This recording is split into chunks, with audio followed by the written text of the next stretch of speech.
Recording. Hello everybody, and welcome to Dungeons & Dragons Valkyrie, a homebrew Dungeons & Dragons campaign where a bunch of complete strangers who originally met on Reddit, there we go, are becoming the best of friends while playing Dungeons & Dragons live for you every Monday night at 6 p.m. to 9 p.m. Central Standard Time.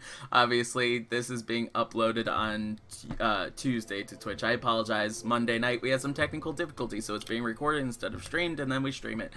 Nonetheless, thank you so much for watching. Welcome again. I'm your host and creator of this channel here on Twitch and Dungeon Master, The Majestic on Twitch, which is www.twitch.tv/TheMajesticGame, as well as the YouTube channel The Majestic, which you can find just by searching The Majestic or by going to youtube.com/The Majestic.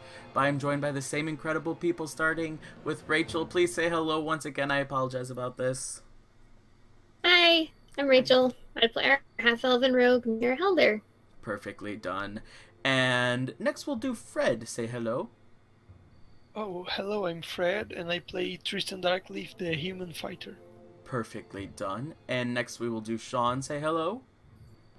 Hey, it's Sean. I'm playing Itzli Tailish, the Yunti Bard. Perfect. And Justin, say hello to everybody.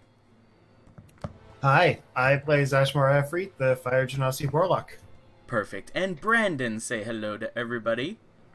Hello, I play Jax, the Black Dragonborn Paladin. Okay, and now this is our second time running through everything, but I once again want to congratulate Brandon on getting married throughout the week. Yay! I'm just going to keep on doing it because, yeah, congratulations. That's awesome, dude. Thank you. It's not the same the second time. I don't care anymore. Zash, are you coming out in Justin form? Like, tell you what. So, I would like to go ahead and start today's episode. First off, by thanking a couple of people. First off, thank you so much to @JMool, JMOOL on Reddit, who created our a fan art comic strip for us a while back, which was absolutely incredible, and it was from one of the highlights of the game. It was a really cool thing. First off, check out that piece of art. Second off, check out JMool. He's awesome. Huge thank you to @Carly Matson on Twitter, who created our first ever fan art, which was awesome for her to send in, and it had like all the characters side by side. It was a really cool piece of fan art. And also a thank you to @Kevin McLeod, who makes a lot of the music which you're listening to right now, which sets the ambiance and the tone for the evening.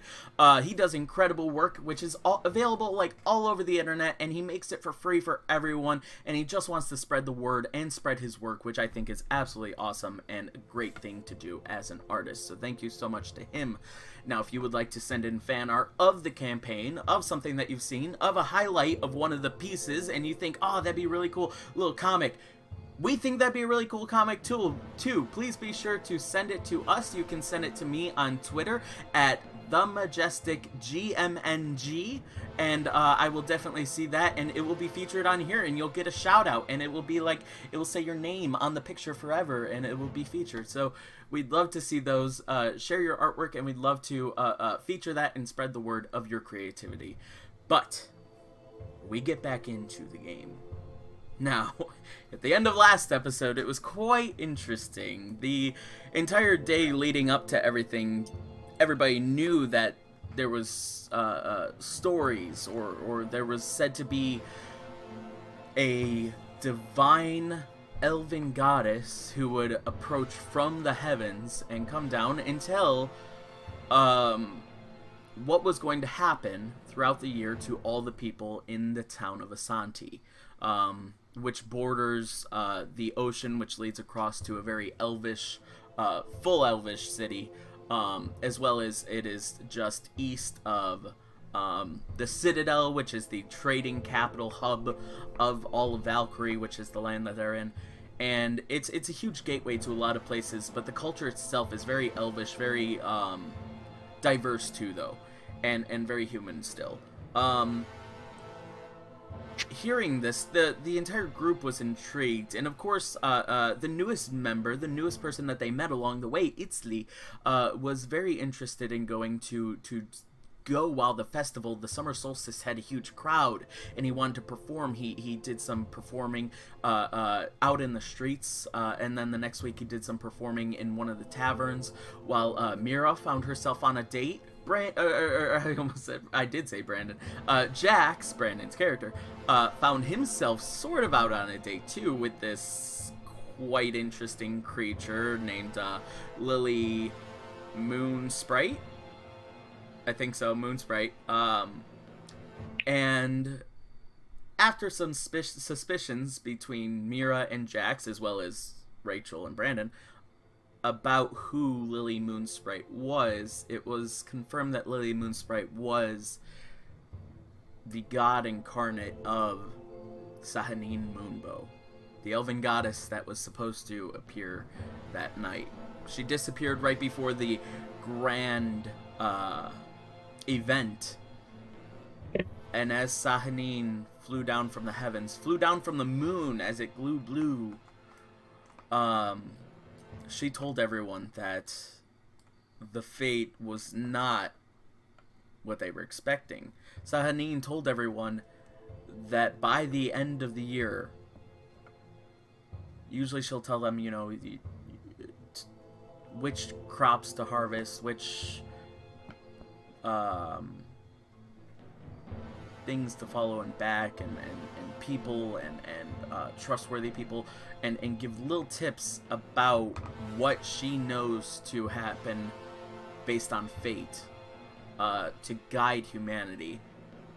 But this time she told them that it is the end, essentially. And the group expects a bit of a panic very fairly as Sahanine Moonbow came down and said that most of them, by the end of the year, could be dead. Most of their houses destroyed, most of their savings gone, most of their lives and livelihoods changed. And that the town of Asante would no longer be there after 1 year. So it was her final visit to the town of Asante.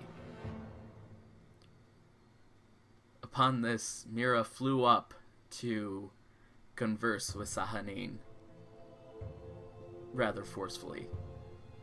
Wanting to follow, Eatsley as well as Jax flew up on his griffin. Eatsley flew up with the help of his flute, I believe. He was able to fly. The two of them began to fly up as well. Mandolin, yeah. Mandolin, thank you. They began to fly up as well and catch up with Mira and hear what they were saying, and Eatsley wanted to take a more direct approach. Brandon wanting to talk more relaxed, especially considering that it was the woman who he had been learning about all evening. But before they got there, Sahanine started to once again ascend to the heavens, and Mira, in a split-second decision, decided to hold on tight and go on a ride with her.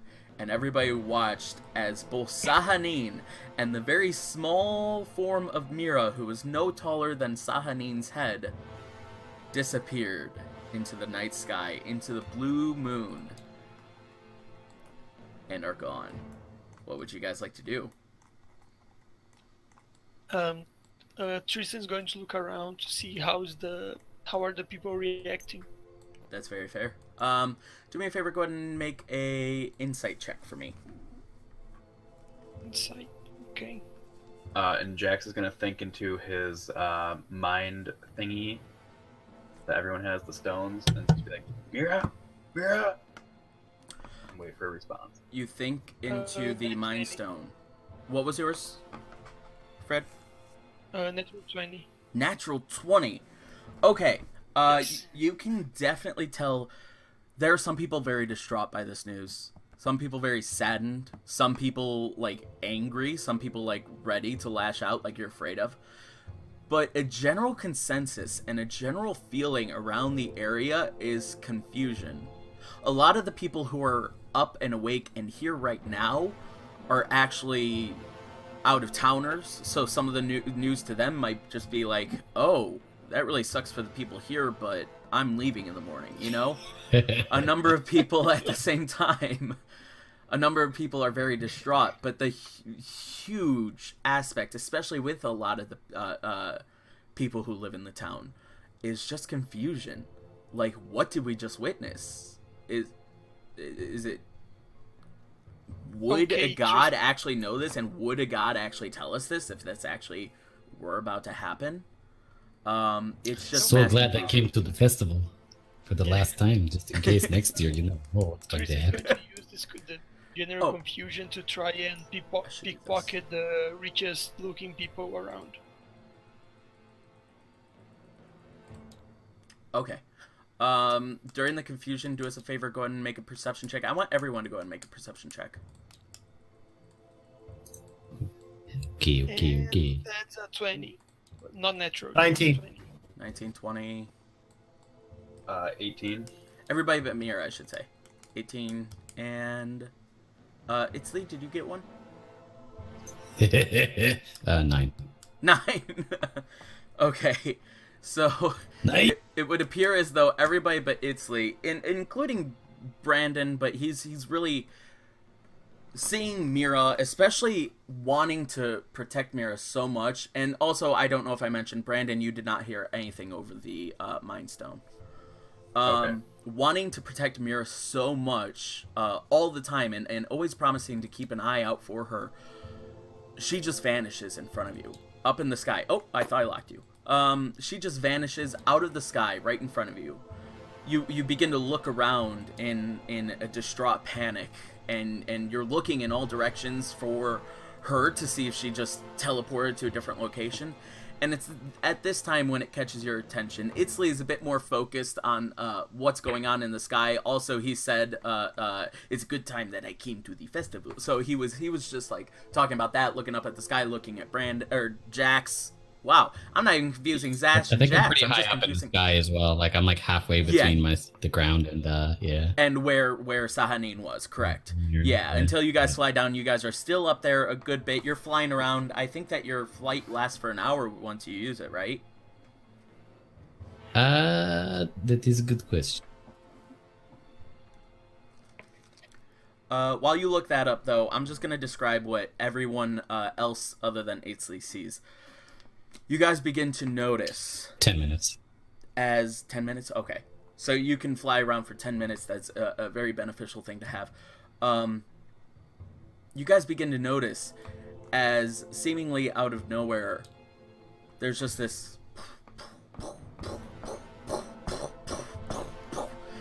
marching growing louder and louder, moving and echoing throughout the streets. You guys who all notice look into the different directions and see that coming down each one of these streets, let me see if I can actually get it, there we go. Coming down each one of these streets are a number of soldiers that would appear to be in one of the groups leading one individual person. I was going to say Mira and Jax. I want Jax to go ahead and make an intelligence check for us. Just straight up we'll say history. Nice. And while he's doing this, Tristan's going to just try to pickpocket the closest person to him. Yes, do Before us a they go favor. out Go ahead and to make a sleight of hand check for us. Oh, I'm good at those. Oh, 24. Okay. Your perception earlier was a natural 20, right? Yes. With that still in effect, you were definitely able to pick out of the crowd someone who you believe to be a wealthy individual. You go up and slide your hand into their pocket, trying to pull out something of value, and just with the tip of your two fingers, your pointer and middle finger, you're able to clasp something as you pull your hand back out. Pulling out of the pocket, you realize that this is a small little coin purse. You open it up to reveal a gem with an unknown value at the moment, and you discover about 20 gold pieces. Okay. Thank you. Alright, and what was your history check? A 19. 19. Okay. You definitely would then recognize this guy.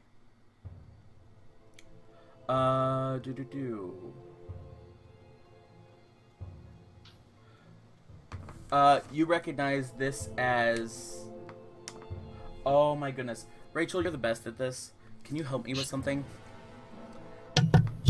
Okay, what's up? When you went on your date yesterday with, or earlier in the evening with, what's his name? What was the current Jarl's name once again? Alright, the current one was, I wrote it down as Grenine Hild. Grenade. I don't know if I'm saying the first name correctly, though. Grenade, yeah. Thank you. I knew that. Okay. You recognize as I wrote it down. Grenade Hild, the obviously current Jarl of Asanti. He begins to walk out, and no, that's not the guy for sure. He would appear to be sort of half elvish, but he's different.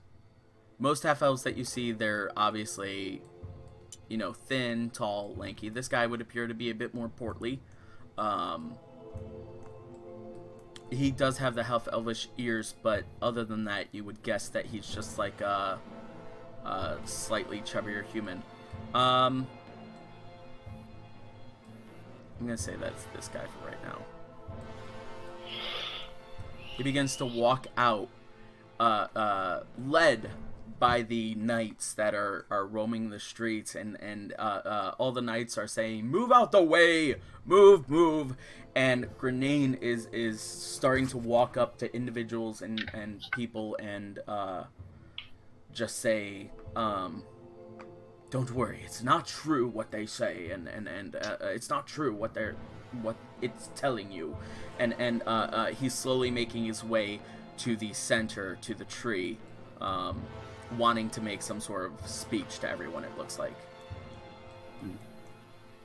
Would anybody like to take any actions while he moves his way over there? I'm gonna start making my way back down, most Okay. likely towards Zash. Oh, jeez. Okay.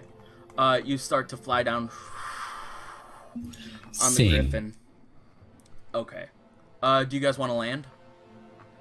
Yeah, I'll land. Ah, yes, I would land, please. Okay.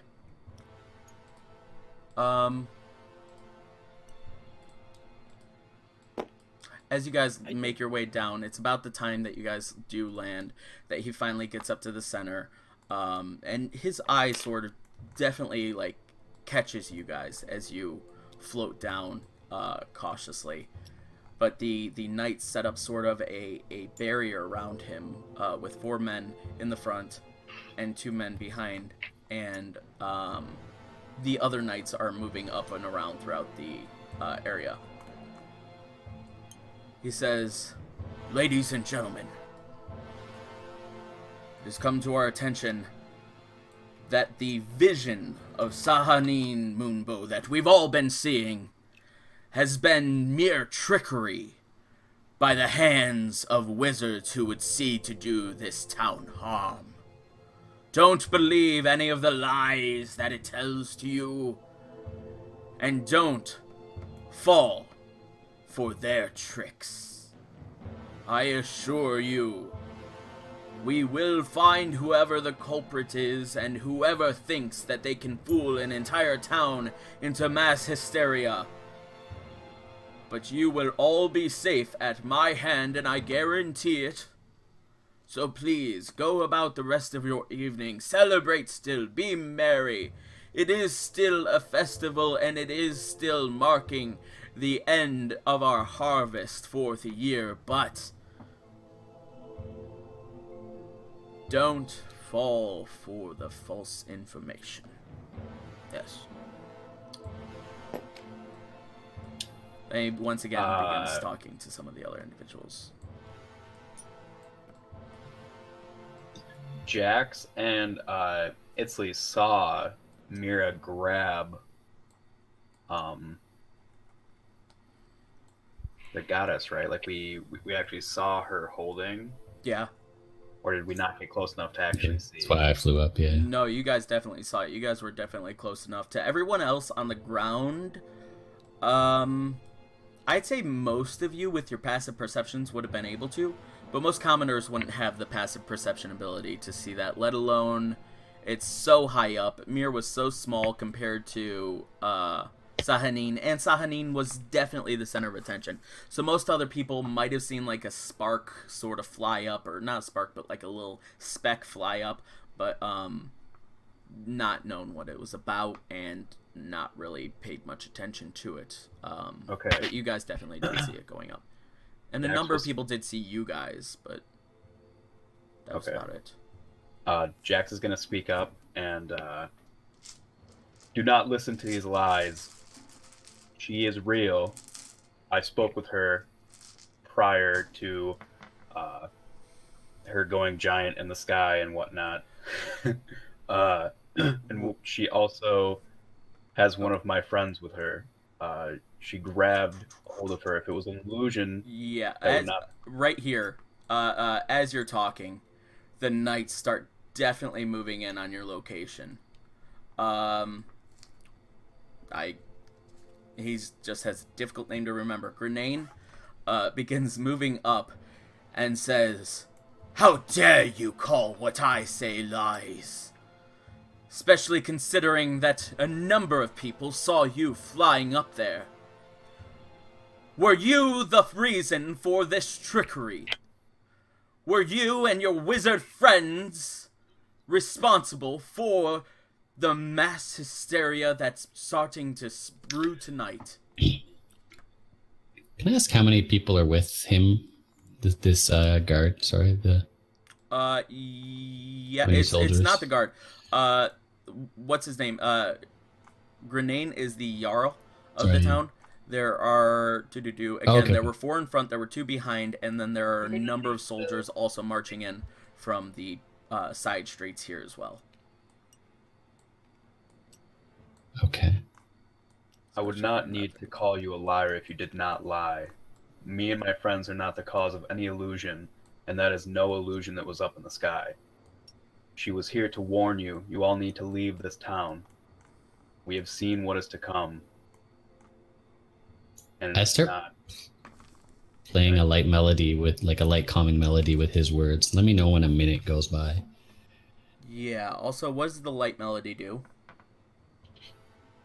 It's literally just to have people focus on his words, and I'm not trying to make it be really intrusive. It's trying to be really sneaky, and because I might attempt to try to charm. No, we haven't rested, have we? Nope. no. You know what? I don't do that at all. No. Just walks to Jax's side as to not let the guys gang up on him. Yeah, I'm like walking up to one side as well, and I'm actually gonna use my innate ability to make myself seem really, really impressive. And Jax, did you remain on the Griffin? I think so because I had just landed. Yeah. So yeah, I would still be on the Griffin. Okay. Just wanted to check. Sorry, go on, Sean. No, sorry. Italy gets the feeling that the group that I'm with is very much standing their ground. So he's got an innate ability because of the type of bard he is and because of his background to try to seem either very charming or very domineering. And I'm just like putting on the domineering effect and just trying to do a little bit of a performance by standing behind him and seeming impressive. That's Okay. all. Standing behind, Tristan stands at his side. Zash, what do you choose to do? Just standing my ground with Jackson then. With Jax, okay. Back As to you guys begin fools. to do that, the rest of the villagers, of the commoners, begin to certainly clear the area. And it becomes very sudden that even though Grenane only knew of Jackson Isley as being the one who flew up there, it becomes very obvious as to who is all involved in the current party, and everyone just begins staring at all of you and begins whispering. Grenade begins to look around and realizes and sees everybody whispering. I knew it. He has sort of squints his eyes a little bit and has some sort of a smile to his face. Just a tad bit of a smirk. See, ladies and gentlemen, these are the demoness sorcerers who would dare fool you.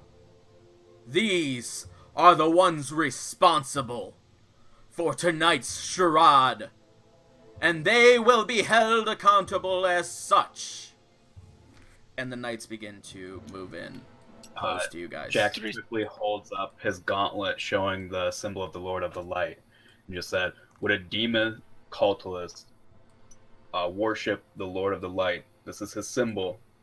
I am just a paladin trying to do the right thing. I need to get to my friend, and I want to try and save as many of you as possible. Believe what you want, but please leave this town. Do us a favor, go ahead and make a on the persuasion Mind check. Stone, should we draw our weapons? This is what I'm going to roll like shit. I'm trying to help if possible in any way possible. Not bad. Yeah, Tristan just thinks, should we start fighting? 21. Do not start fighting.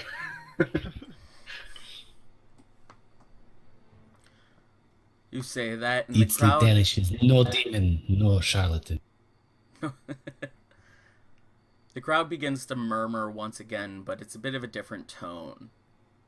You hear a number of, oh, he's a paladin, and like different, just surprise, a couple of gasps, like audible but quiet still, when you bring out the Lord of the Light symbol from your neck. It does seem to have a bit of sway, certainly on the crowd that is forming around you guys tonight. Also, I should definitely do this.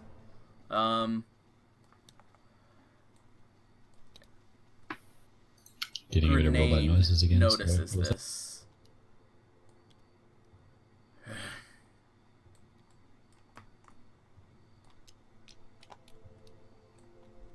Let me see something.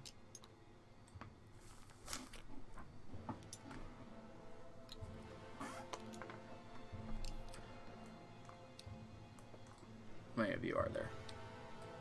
I would like the 4 of you and your steed to accompany us back to the castle. We can discuss it further then. He says in a very strict, very forceful tone. As long as this can go quickly, because I do need to get to wherever my friend is. I don't know where she was taken to, and we need to save her. I don't have time or not. Itzley looks.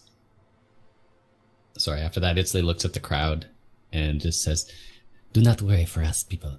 The good lords of the town would not treat us poorly just because of confusion and mishap. We will be back to talk to you soon. It's like a, do you have your cell phones out? Yeah. Take a video of this kind of thing. Oh, that's good.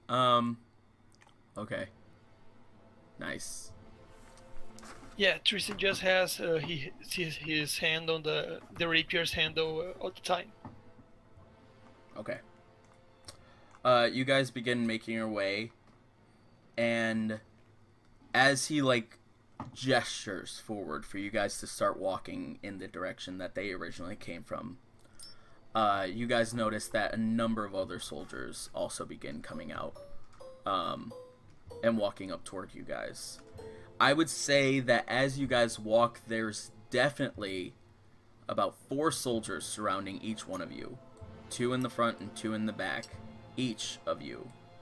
Of course, still only 4 for Jackson as Griffin. But it sort of looks like this as you guys begin to go. And they definitely swarm around you guys. They're trying to divide you up as you guys walk. And they're being very subtle about it, but if you guys try and like huddle together, they will try and push you apart. and push you forward and be like, keep moving. And what's up? Can I get an idea of which one of these guards looks like the biggest coward, or he's like, you know what I mean? Yeah. Go ahead and make least it insight cocksure check, of the guards. for us. All right, let's do that. We never gave Eatsley like a... An earpiece, no. Right, okay. Insight. 18?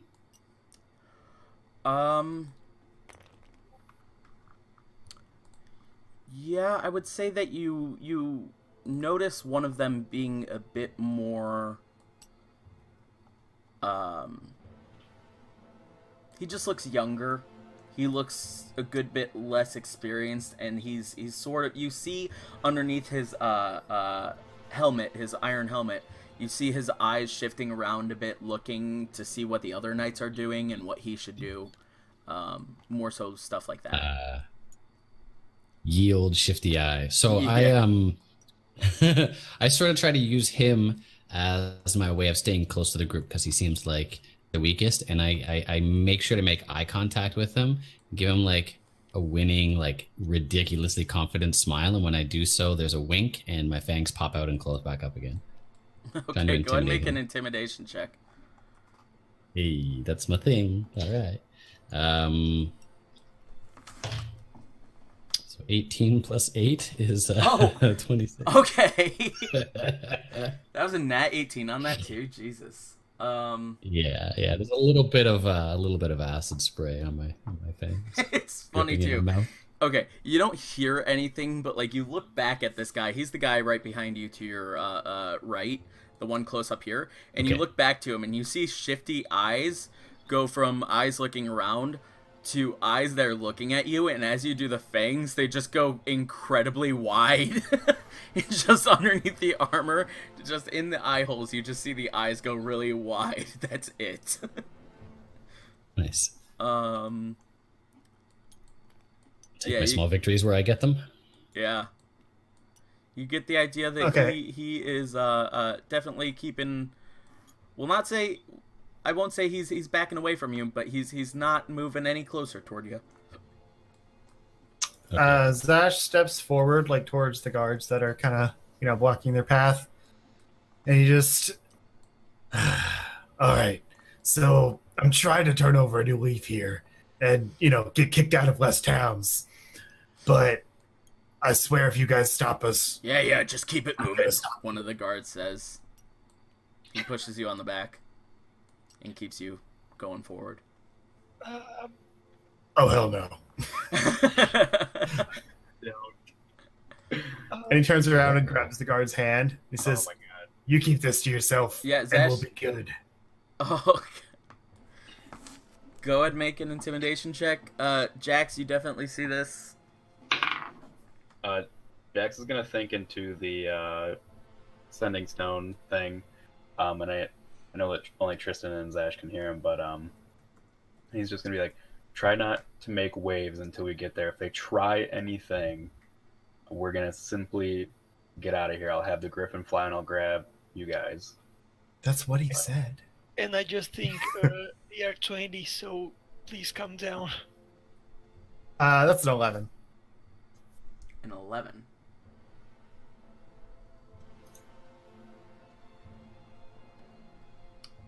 Yeah, that does not work.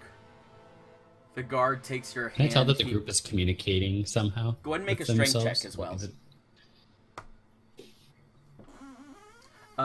You It's go ahead and kind make of a weird that I perception can check see for them all. us. It's the They're all like doing weird things at the same time, and I don't know how it's happening. It's just like weird.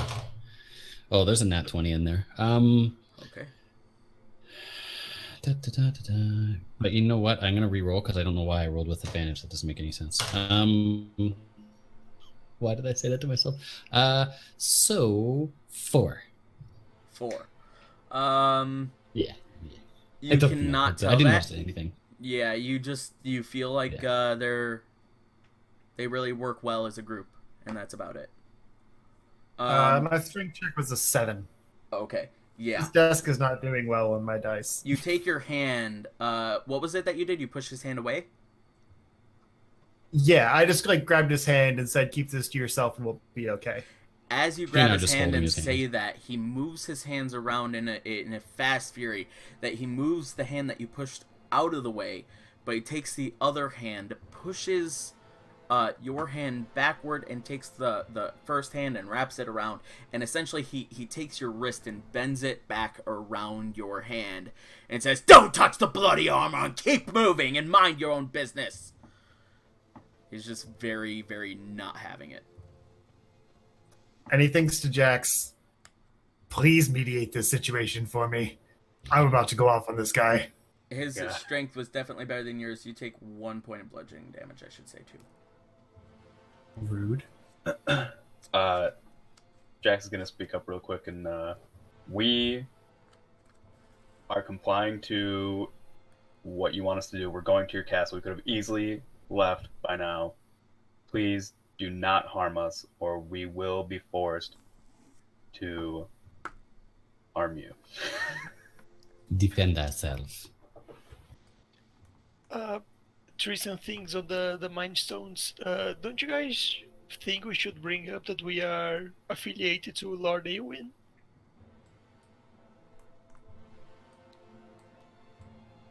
I don't know. He's the Jarl.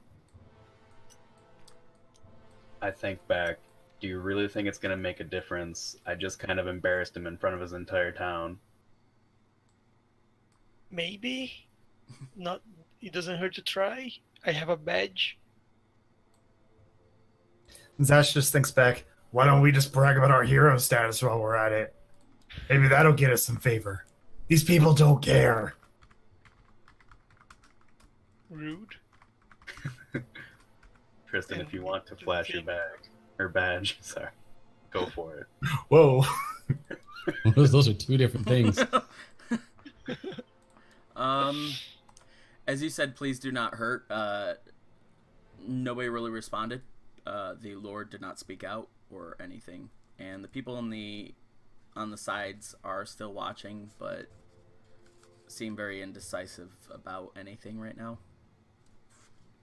About who to trust, about who's to blame, about what. They're all still very confused.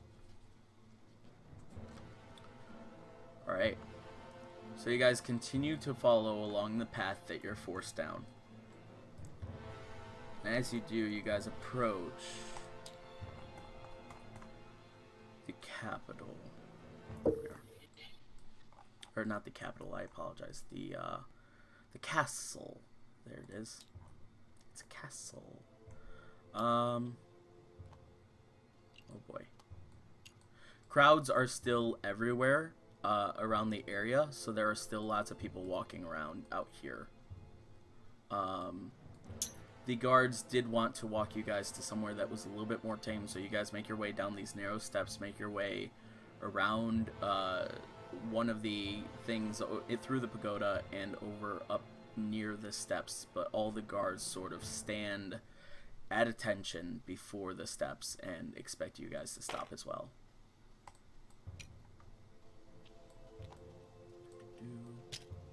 Let's see, these people are definitely watching from over here.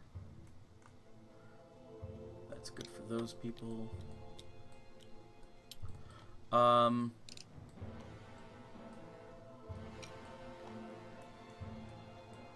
apologize about this, guys. Just quickly setting all this up. There we go. That looks good, I think. I'm just going to move these guys out the way. They will go up behind you. You guys already passed by most of them.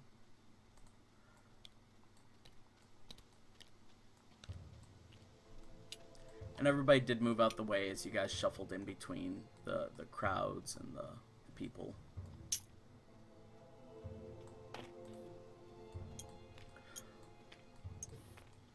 And slowly, as you guys come to a bit of a stop near the steps here, a couple of guards go around to the outside around these giant lion statues that Mira had noticed in the past. They move around those, and slowly Grenade makes his way up to the front. That's Tristan. Where's Grenade? Is he here? We lost Grenade. Okay. He's here. Where? Thank you. All right. Do-do-do. So you make your way up. Grenade looks at the lot of you.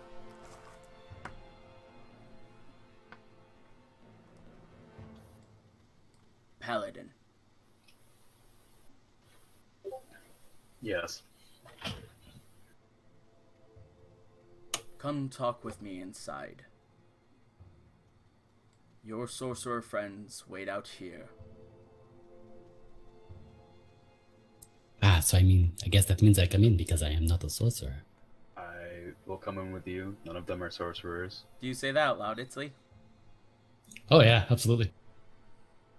Like I said, all your friends who are sorcerers, stay out here.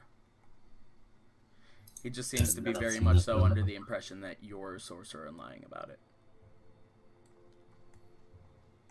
Or at least that's what he's I giving. am a sorcerer.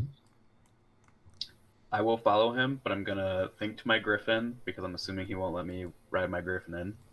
Yeah. If things go sideways, grab everyone and fly out of here. And I'll also think to the group that can hear me. If anything happens, just get to the griffin. It'll get you away from here. Okay. And I'll follow him then. Funny that Tristan is the only one here that can cast spells.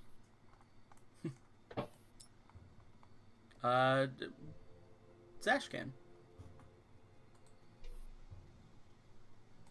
That's all I do. Yep. No, the only one that can't. Oh, can't. Gotcha.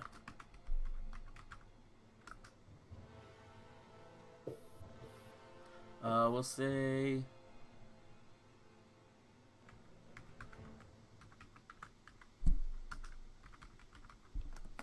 Okay.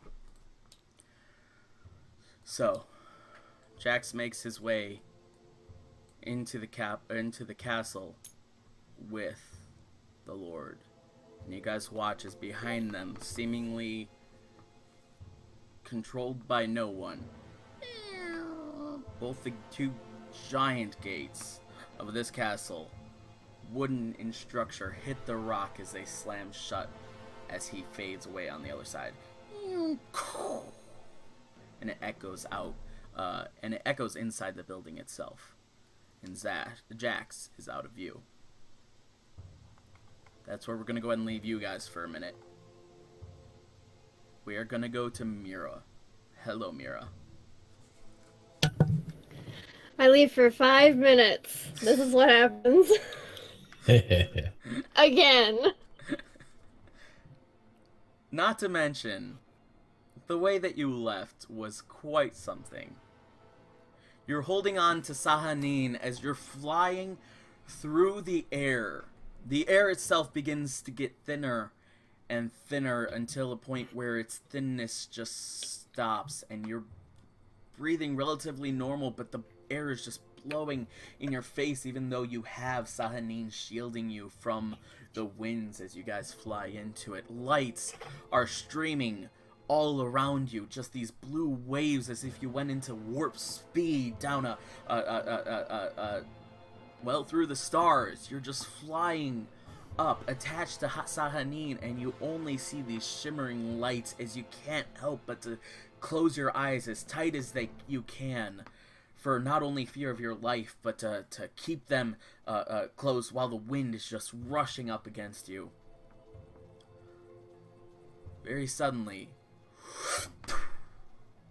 all that stops. You open up your eyes to see a purple-hued sky up above you. No sun, but its glow illuminating everything around you, and you sitting there in the ruins of some sort of forgotten city. Around you are all sorts of planets, and there appears to be one that is relatively familiar. Well, from what you could imagine. The green land and the blue of the oceans, of the sea of consciousness, of the clouds, everything else looks so different to you. So unique. Like a very different realm.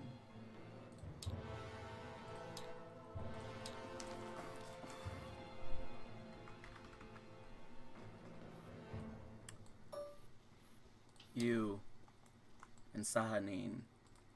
The first thing I do is think into my earpiece. Guys, There's no response. can anyone hear me?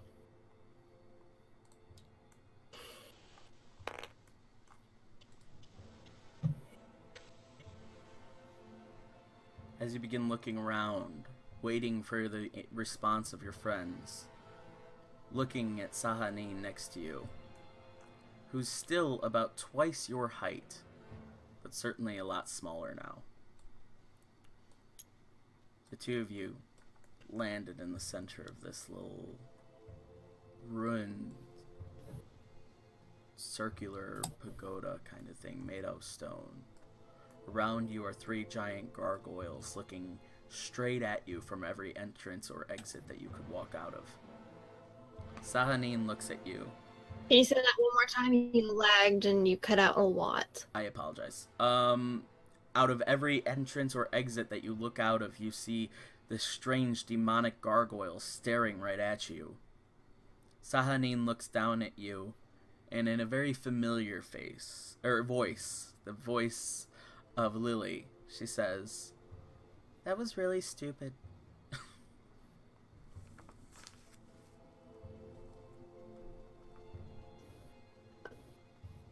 I need 1 second.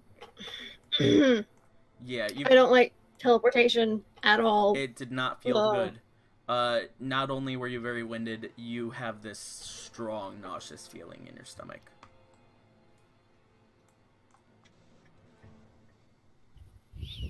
Yeah, I'm gonna check this. Do me a favor, go ahead and make a Constitution saving roll. 11. Okay. You feel like you're going to puke, but the urge does not suddenly overtake you. Why did you do that? I'm just gonna sit. I'm gonna sit down and put my head between my legs to try and not feel as nauseous. I don't know. I feel like the right thing at the time.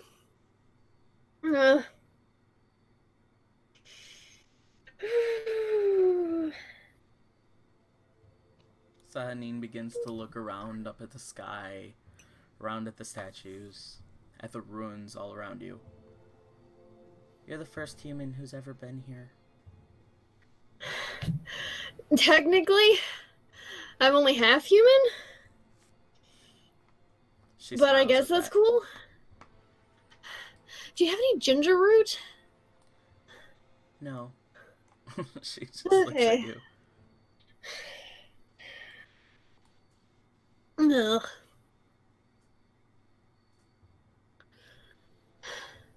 So I take it you wanted to talk more.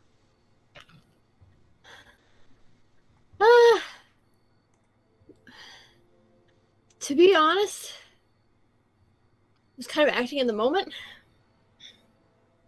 Kind of trying to get out of my date. All this to avoid a boy? To avoid life, probably.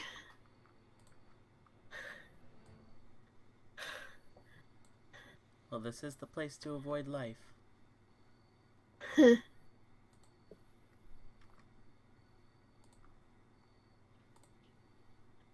And by that, I mean the responsibilities that come with life, not really, my actual life.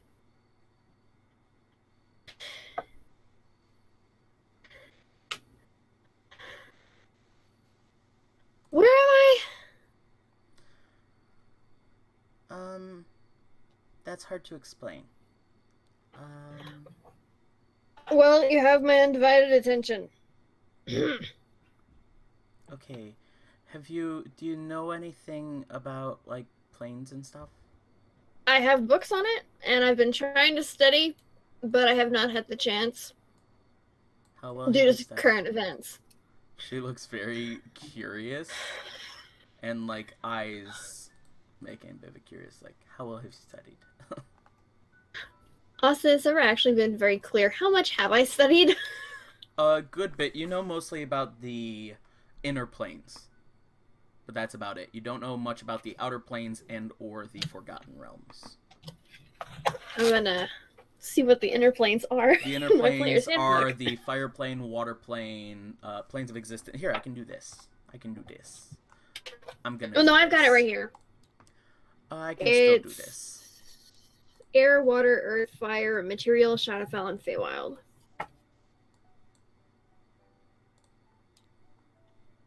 Correct. I'm still doing this.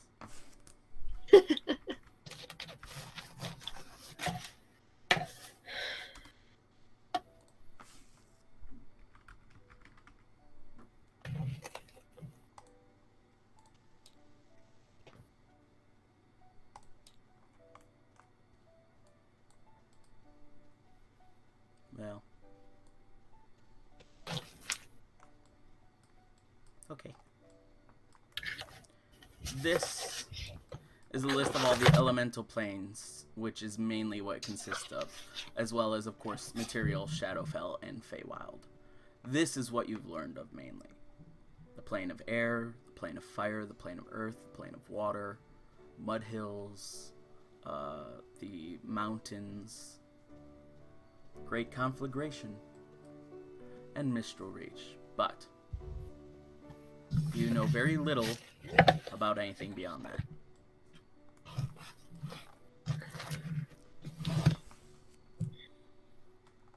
So you tell her that you know about, I relay that. And then I say, other than that, I haven't had much of a chance to read more. Okay. Well, beyond there's like a lot of sorry. I'm sorry. I'm Yeah, sorry. no, that's no problem. That's actually what I You heard. don't know. I know it. The way that it cut out, Jin heard me say menstrual rage instead of minstrel's reach.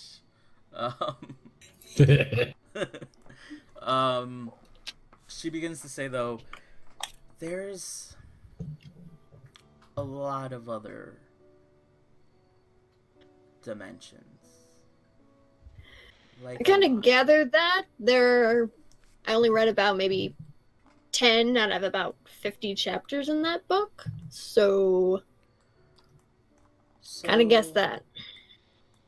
There's this dimension called Limbo, where it's very similar to here. There's no gravity, so the only connection things have are to each other. Like, if I were to pick up this rock and throw it up into the air, it will just keep on going up into the air until it hits another object, and then it will be attached to that object. It doesn't, like, bounce or anything. It just goes and attaches. So, if I was to jump right now, I would just keep going until I hit something. Possibly. I don't know. And human has never been here. It's possible, though, she says. But this place is a little bit different. You see, this place is a demiplane. I, as a god, created this. So it's like my own little bubble. In limbo, if that makes sense.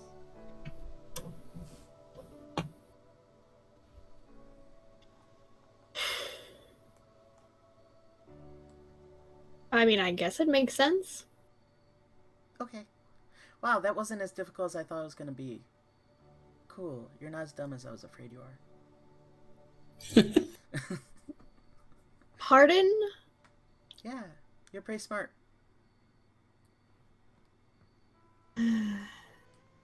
I'll take it.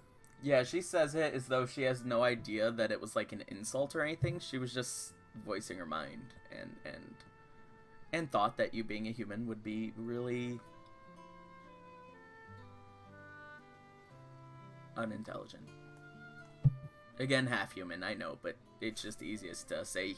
I should say humanoid. It's just easy to be racist. Got it. Yeah.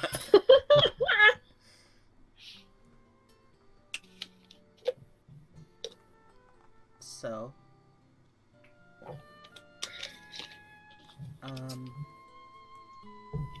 why are you here though? You said some stuff. I had a knee-jerk reaction, and that's kind of it. That's quite a knee jerk. Most of the I'm time, in the middle of having a psychological breakdown, so that was kind of par for the course. why? Well, as you said, there's a holy war happening. Yeah, but you guys have been through a lot. After all, you got out of the Underdark and everything, and you already saw the demon that's coming out. That's why I'm about to freak out. Yeah, I saw a giant fish monster and a giant fungus monster. Yeah.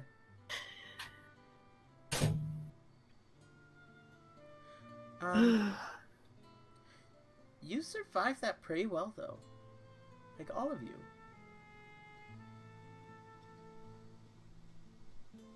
How would you know that? I am a god. I know lots of things. Sure you are. I also know someone who's knows a lot of things. He's not a god. He probably knows about as much as you.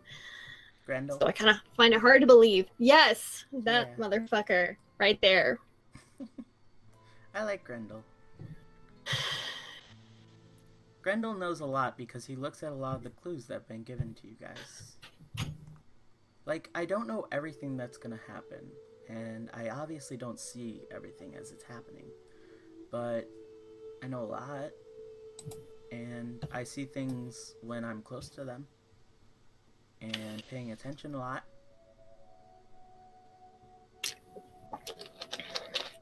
Well, anyone can do that, so give yourself a fucking medal.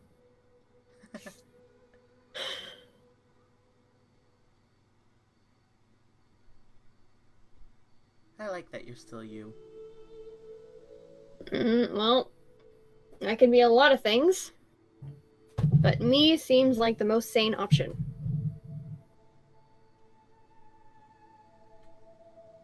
Why are you hostile sometimes, though?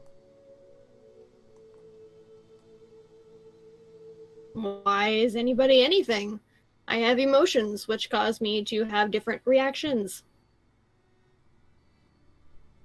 You were always nice to me in the past.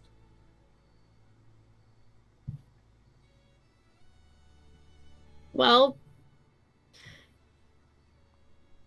in the past, you were not a 70-foot tall person that went down to a 10-foot tall person. It was still really tall.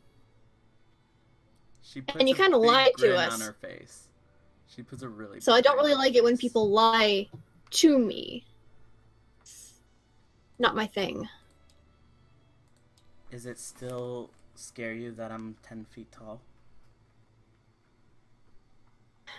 It doesn't scare me. Is it, like, upsetting or anything?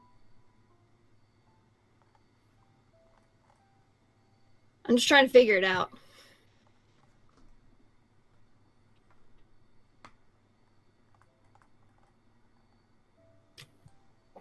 Figure out what? How you did it? How I did what? She says very curiously. How you got really big and then small again. But yeah. I'm a god. I can change things. I still feel like you're too caught up on this whole size thing. Here. I wonder if this will help, and maybe you'll help be nice to me again. She once again begins to change and goes into a very familiar form. The form of your friend Delilah. Is this any better? No, it's not. I'd much rather you be the way you were. Why? Do I really need to tell you why? Yeah. She says with a Because smile. I don't like it. Why? I just don't.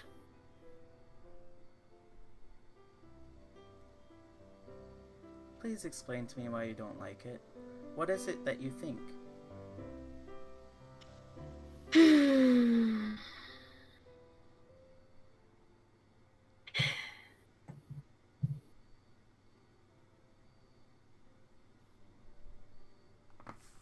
don't have to answer you. Okay. I don't have to answer you then either. If that's the rules that we're making. That's fine. And I kind of want to sit up on top of the one of the pillars, like one of the where the pillars sit. Like ledges here? Like here? Yeah, well, on one of the ledges with my back to one of the pillars. Okay. Well then what are we gonna do here for the rest of the year? If you don't want to talk.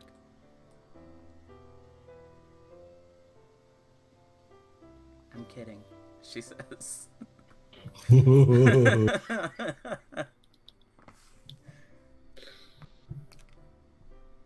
She's Mira's just gonna ignore her.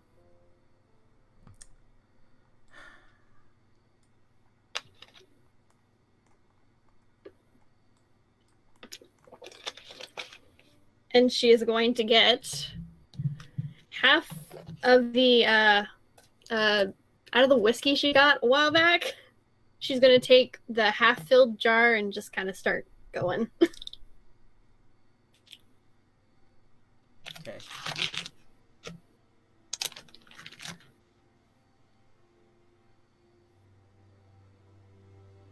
Why are you doing that? She says.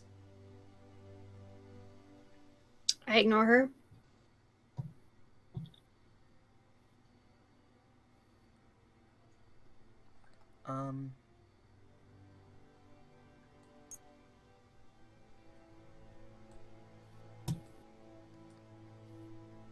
So I noticed ever since I took this form that you're not talking much.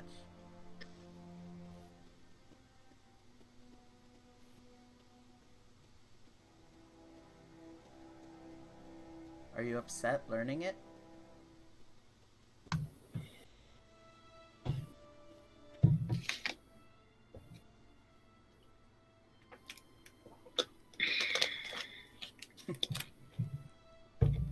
I take it so, she says really sadly. I didn't mean to deceive you for all that time. But I just really wanted to get to know you guys.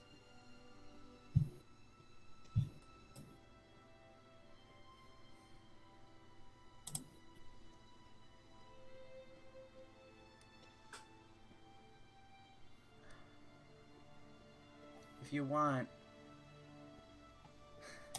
I can send you back. Okay, you guys do not see this in the stream, but right now on our group Discord, everyone is freaking out learning this.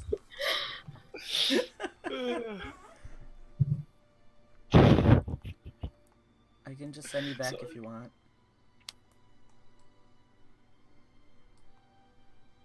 How far back does the group's relationship with Delilah go? Just out of curiosity for myself as a The player. Very. beginning of the Underdark. Yep. So we've known this girl for about a month and a half. If she does, if the player character who played Courtney does come back, which is what Justin's talking about now, we are almost positive that she would be a new character. She's definitely still welcome to come back in game if she wants, but she would start up as someone new because we haven't had Courtney in for Months. 7 months. Yeah.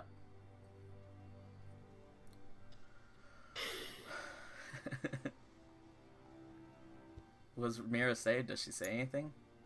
She's just gonna keep ignoring her and keep on drinking.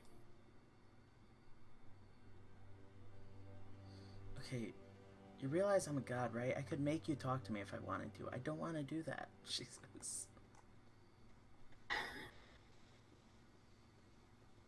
We used to talk a lot. You were so nice to me. And Jax was so nice to me, she says.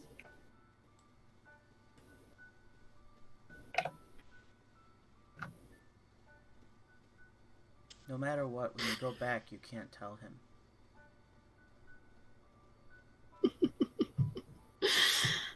And what is to stop me? Me? She just smiles. Mm. I won't like hurt you if you tell him. I'll just no, like you cannot tell him. Like you will find it impossible to tell really anyone. Mm.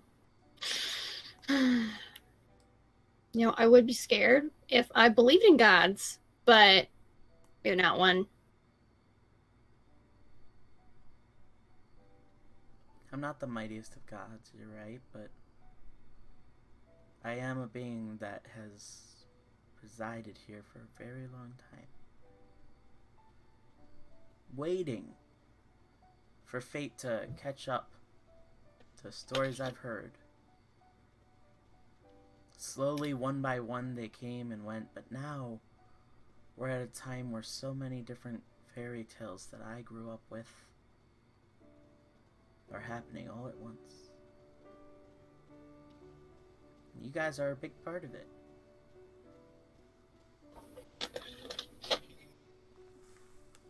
Yeah, using the term fairy tale does not really help your case. Why? Because those are make-believe. They're not real. They're used as moral stories to tell kids.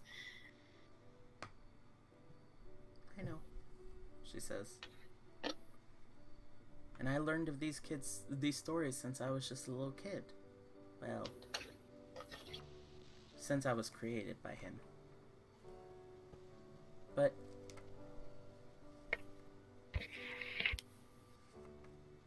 I chose the term fairy tale for a good reason, and I like that term.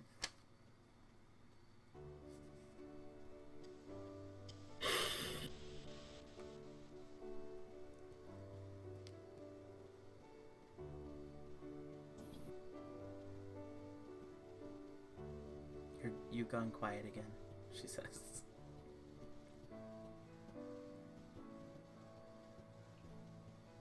I kind of fiddle with the amulet of planes in my hand. You can use that if you want. I can still send you back, too.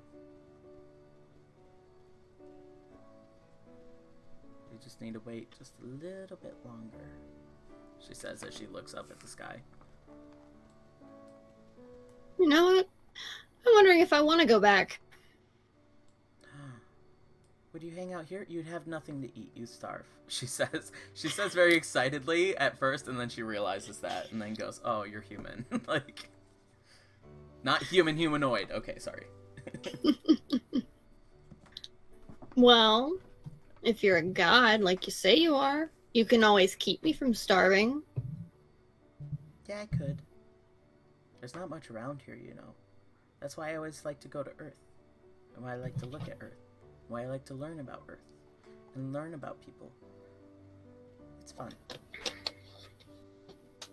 This is just the ruins of a long forgotten city that I moved into my own little demiplane that I created.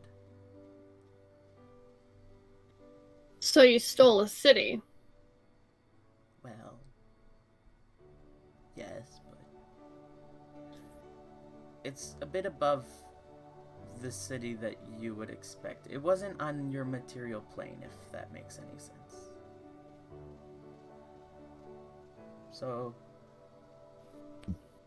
Yeah, it's okay by your standards. She says.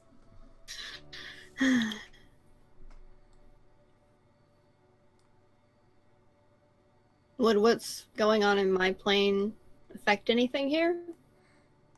More like the opposite. Not here in particular, but it's not just good and evil on the material plane that's gonna battle. It's more so the planes themselves. So even if I wanted to stay here until it blew over, that wouldn't be possible.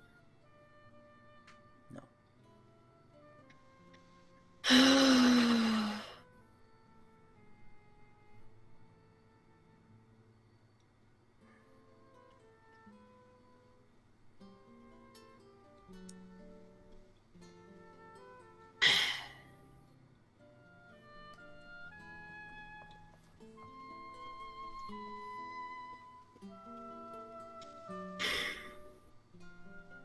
Do you really want to just hide somewhere while it all goes down?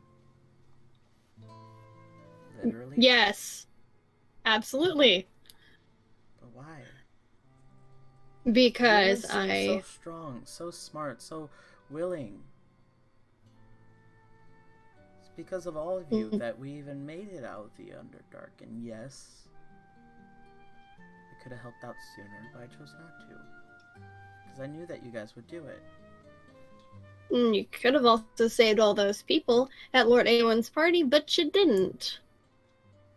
When it's time, it's time. Their fates were to die. Unless they're one of your friends, or unless they're Unless it's specifically a powerful written. political leader. I mean, Unless really, who's to pick and choose? Fate. Fate chooses. I only know a very few amount of the people who either live or survive in particular points in time. That night, Lord Aowen's wife was definitely alive. And his brother was definitely alive.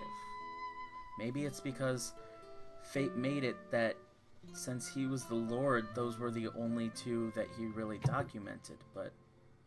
Or at least those are the only two that really stood out.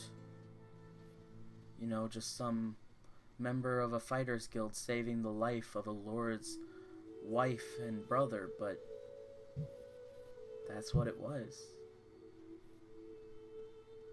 That's all that I could do. As badly as I wish to make people live forever, I have the knowledge to show that they can't. To know what would happen if they did. And to know just how easily these little pocket universes that we're standing on could crumble if we ever changed it. Just a single life could change all that. That was not supposed to die and died, or not supposed to live and lived. Out of all these universes, she says as she spins around and points to all the different very strange objects floating in the sky around you. You've never seen a planet. You've never been in like an area, and nobody in your written knowledge has viewed planets from such a distance.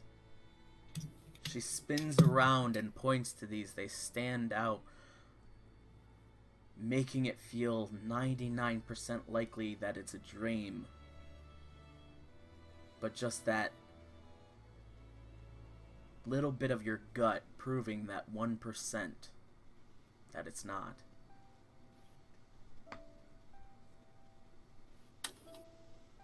One life in all these worlds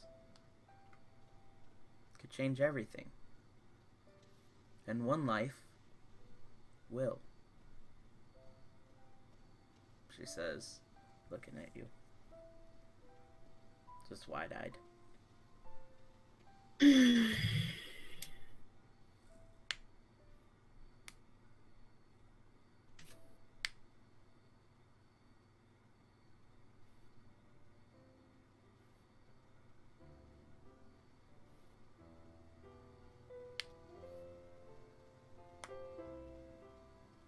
Are you mad at me?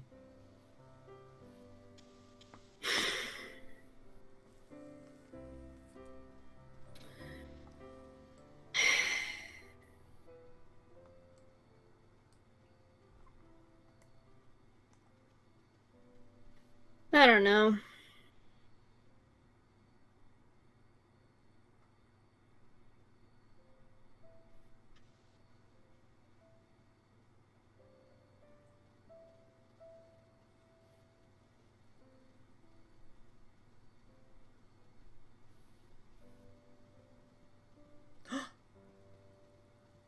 It's time. She says as she realizes like something just awoken in her. Something just told her gut that something was up. She starts to move back out this thing here and says, stand in the center. What is going to happen if I do that? She is not moving towards the center yet. Okay. You go home.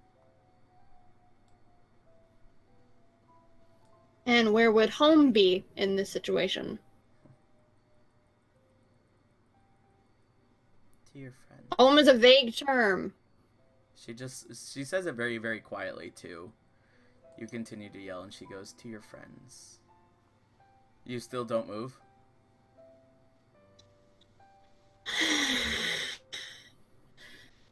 I move to the center. As you slowly begin to walk to the center, as you say, home is a very vague term, and she just quietly whispers, to your friends. You watch this very similar blue light begin to move around the outside of the columns of the pillars, moving in a big swirl, like you're in the middle of a tornado of water. Of light, though, just beaming through the gleams of water as it moves. Trying to yell through that, Mira's gonna say, I won't tell anybody about this, but you owe me.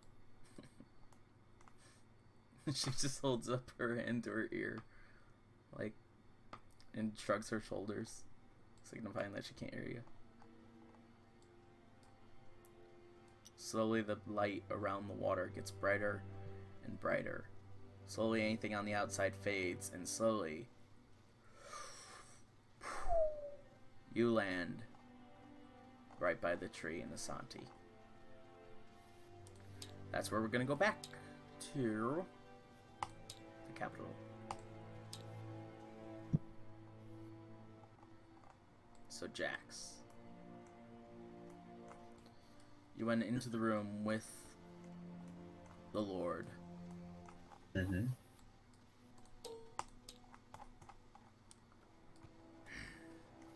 As those doors closed behind you,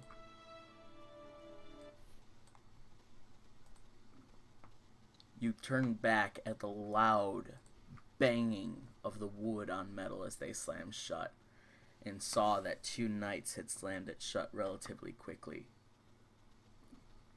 The Lord says, take him into the room.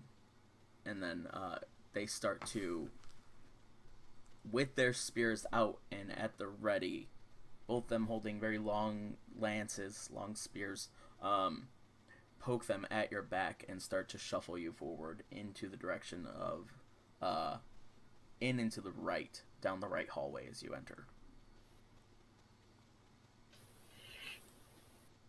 No need to poke me, I'm going. They say that they begin to poke you a good bit less. They do stop poking you, but they still have the lances out into the ready. um, Hmm. for any sort of movement. They usher you into a very, very small room. I say 10 feet by 10 feet, and in the center is a good, well, not even that. Let's say 8 foot by 8 foot.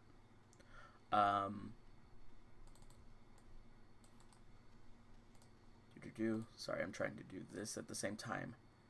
In this room, there is a small table and a chair. The table is about 3 feet long by 2 feet wide, and the chair is just a chair. It's good enough for your height. You don't have to crouch down or anything like that. But they walk you into this room. They open it up and walk you in. Say, sit down, they say.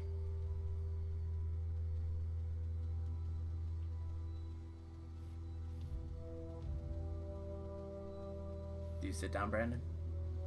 Oh, sorry, you cut out. They want me to sit down? Yeah, Gotcha. I'll sit down. Yeah, they say sit down and expect you to sit down in the small chair. All right. The door shuts behind you. And you just wait. There's nothing on the walls, no mirrors in the walls or anything like that. Just a very small room.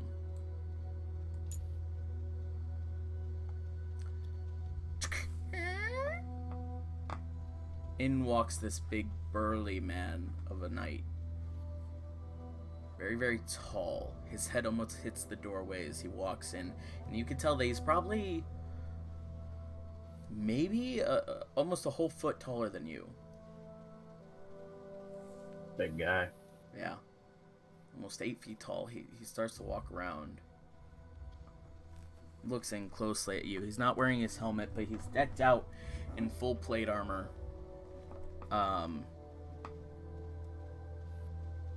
His hair is very, very thin, and it's just more so a small patch on top of hair.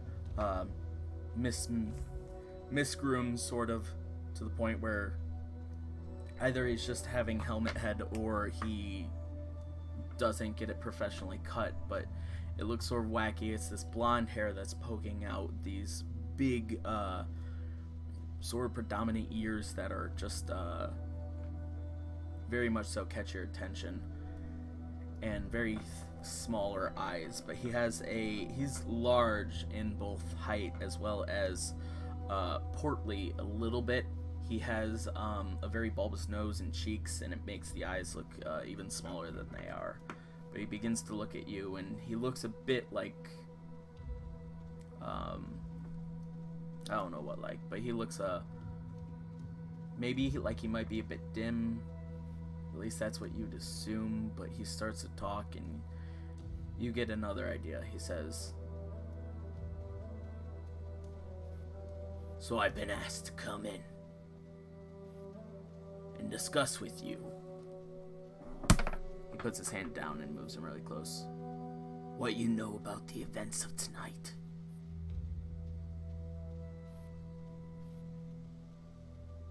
Well, I know it was real, wasn't an illusion. And I know that my friend went with the goddess wherever she went, and I need to find her. The goddess. Ha. Didn't you hear what the Lord said? I heard what he said, but I know what I saw. What I saw was real. How many of your friends are sorcerers? None of them are sorcerers. How many of your friends use magic? How many of them create illusions? Well, I How don't know many if of them are skilled enough to create an illusion like this? None of them are skilled enough to create an illusion like that. Because it's not an illusion. It was real. Even if it was an illusion, none of them could pull that off.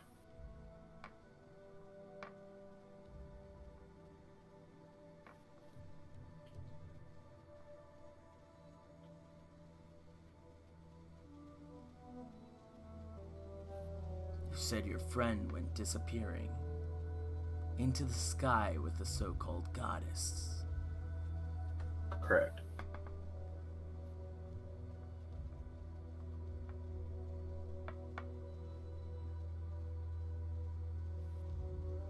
your friend? How do we know she wasn't just another illusion? I think my friend was an illusion. Created Been with by her for. you to try and don't know how to fool make any. the innocent I can't people of make this any- town and try to make them destroy this city from the ground up. I'm trying to get them to leave this city, not destroy the city. I told them that what they heard was real. Told them to get out before it's too late, and not tell them to destroy the city. I cannot create illusions. My friend is real. I've been with her for nearly a year now. She is real. So you say. None of my friends Sure. created any illusions today. You know what I think? I think you're a skilled liar.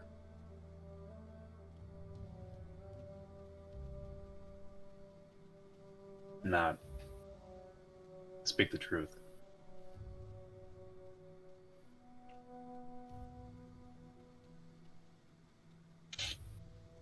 Yeah, well, we'll see what the Lord thinks. He begins to walk around you. Once again, slams shut. You're waiting for a good 5 minutes. And with the tensions of everything outside, I want to ask, is there anything that happens outside?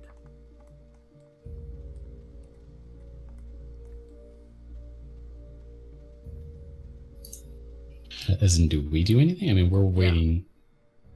Yeah. Time is passing, though. You Ah, haven't so- heard anything? Sorry, go on. It's been a few minutes. Is there anything we should be doing? Like, how are the guards around us? Have they laxed off a bit? How's my friend, the really creeped out guard? Most of them seem as though they're at attention as much as they were. The creeped out one is still a good bit wide-eyed. He hasn't moved closer to you at all, but he is also just at attention, looking forward right here. Okay, I move closer to him. So, how long do we wait?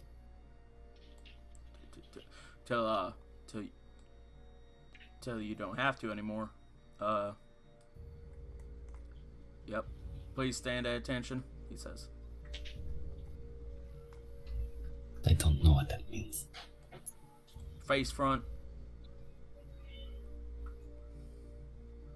So it kind of looks fun. It's like, Okay. can you check on my friend, maybe, possibly? Nope. Trying to give him like an excuse to leave because he seems really uncomfortable around me anyway, and also see if we can get some information out of it. Fair. He does seem like, as scared as he is, his orders were rather clear in this instance. Got it. Okay. And he just stands there waiting. All right, as we go back in. So, wait, that was way too gravelly.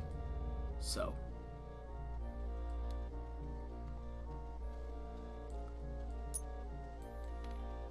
you seem to be under the impression that Sahani is real. I know she's real. Fair enough. I mean, how many years have you been coming? What? 5, 6, 7? Somewhere around This there? is my first year attending for the festival. First time attending. And you seem to know without a doubt that she's real. Correct.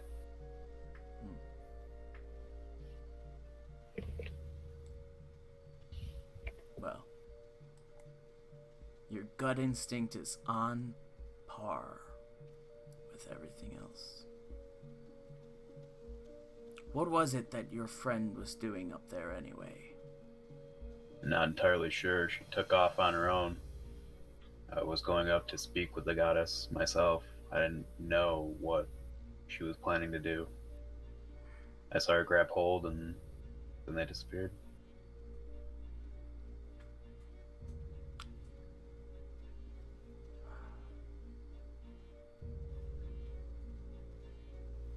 Very diplomatic, it sounds.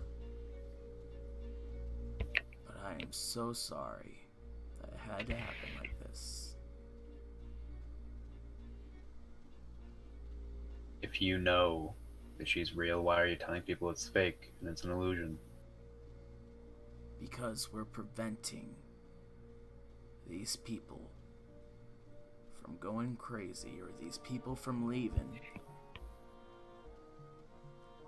We tell them that it was a mighty pack of wizards or sorcerers.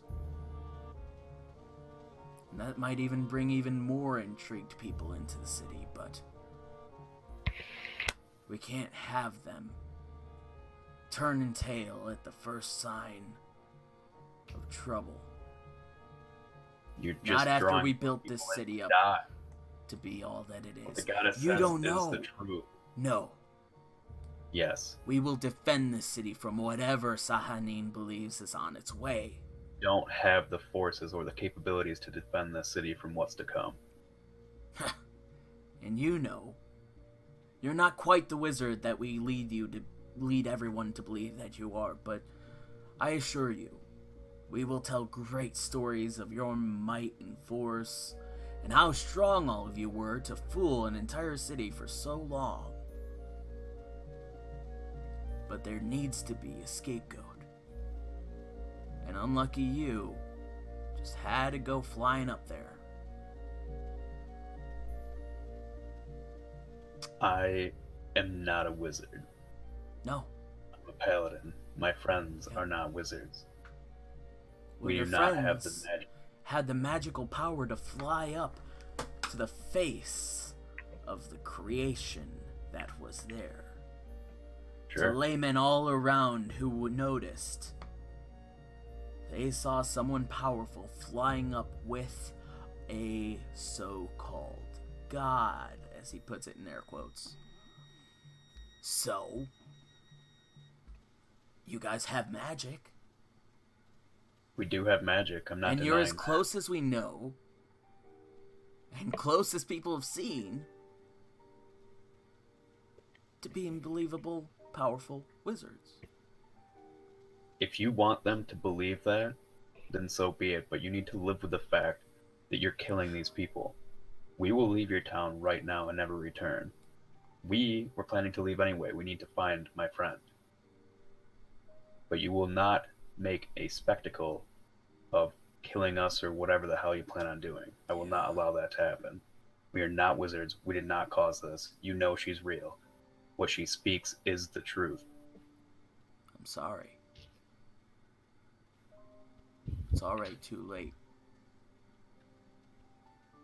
And for your crimes, he begins to say as the door begins to open and a number of guards walk in. 3 of them begin surrounding in this crowded room. You are all to be executed I at think to my sunrise. griffin. Now, grab them and go. I don't Fair think enough. to the group, I think to my griffin. Fair enough. Alright, I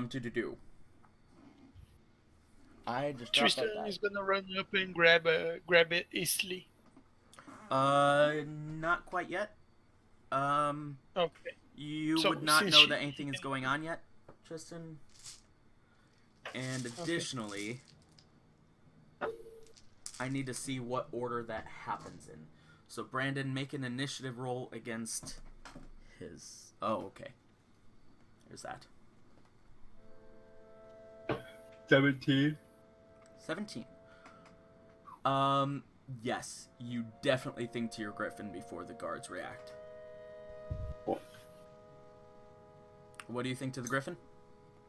Well, I thought to it before, telling it if anything goes wrong to take off, and to grab everyone or get their attention to grab it. So I think to the griffin, now, get them out of here now. Okay. So I imagine it kind of like reaches out to get their attention. And I also told them if anything happens to get to the griffin and go. So I'm hoping they take that as a whatever, and grab the griffin and go. Yeah. Oh, Family Guy reference, love it. So in that quick thing, do me a favor. So we're gonna act like the Griffin has an action, a bonus action, and movement. What would he like to do?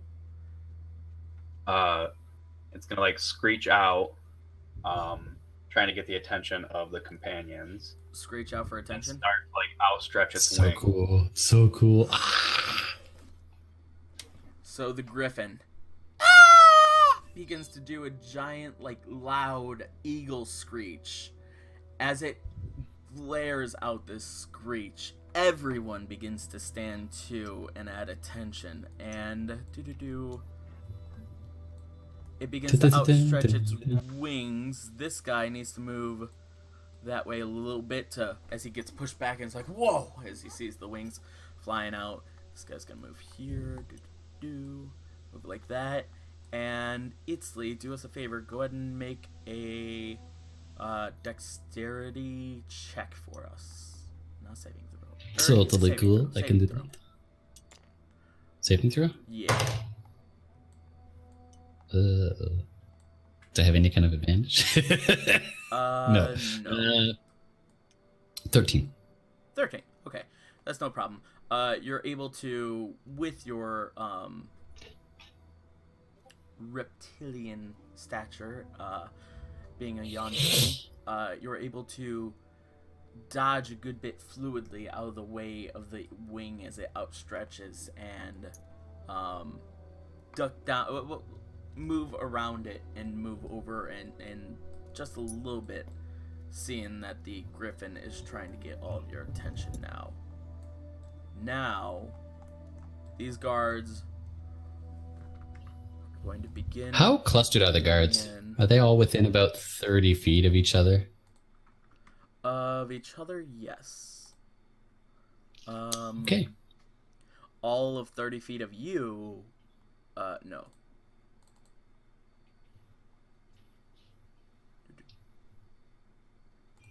Awesome. That's all I wanted to know. Yes. Okay. There we go. Sorry about that. The guards, these guys all begin to move up forward. Tristan, they start to surround a good bit right here. I want to do something, but you have to tell me when I can. I don't Yes, initiative will be rolled Yeah. after this. The know. It's all I want to hear. Make me roll some dice, goddammit. whole plan of it was rather more or less to go out and find someone to blame and take them into custody. Totally feel that. So they had a strong show of force, and now their plan is to move in and swarm and take everybody in.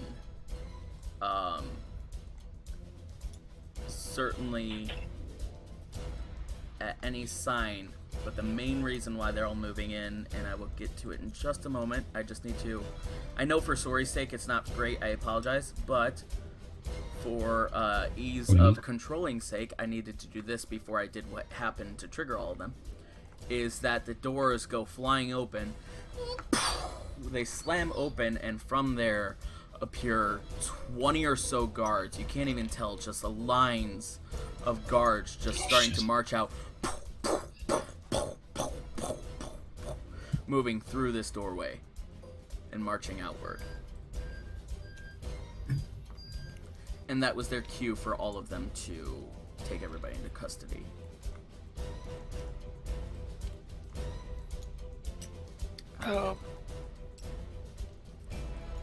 What is up, Fred?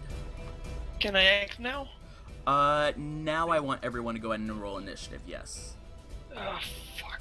So how many guards are out here? There were about 7 or 8 of them in a cluster near us, and then you said like 20 more came out, right? Yes. None of them got attacks or anything like that. They just began moving out, and they're gonna try and restrain as they move in and swarm around you guys. I do have a question. Does Mira roll initiative as well? Because as soon No. as she gets to the tree, I don't know what timeline this is going Correct. on. Correct. I don't know what it is. But as soon as she Exactly. gets to the tree, she would probably think, "Where the hell are you guys?" So Correct. anytime Correct. they're in the timeline, do that instantly when she gets back. and I will address that once it comes up. Awesome. So Italy rolled a 16 plus 4, so 20. I don't know how you like to take initiative, if you like to call out certain numbers and then just let us give it to you, or I'm going to. it's my do first that, initiative yeah. with you. So there you are. Anyone above 20?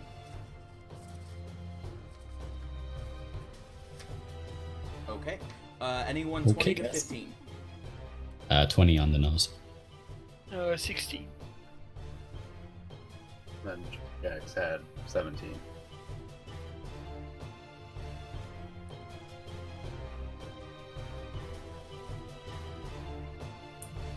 I don't know if you're going to keep going with the numbers. 10 I got a 15, 10. Yes. I'm still writing down. I apologize. Oh, okay. 10 for Zash. How about? Yeah, that's all of you. Okay. And for sake of ease, all of these NPCs are all going at once. What? Yes. Because I am not rolling individually. Oh yeah.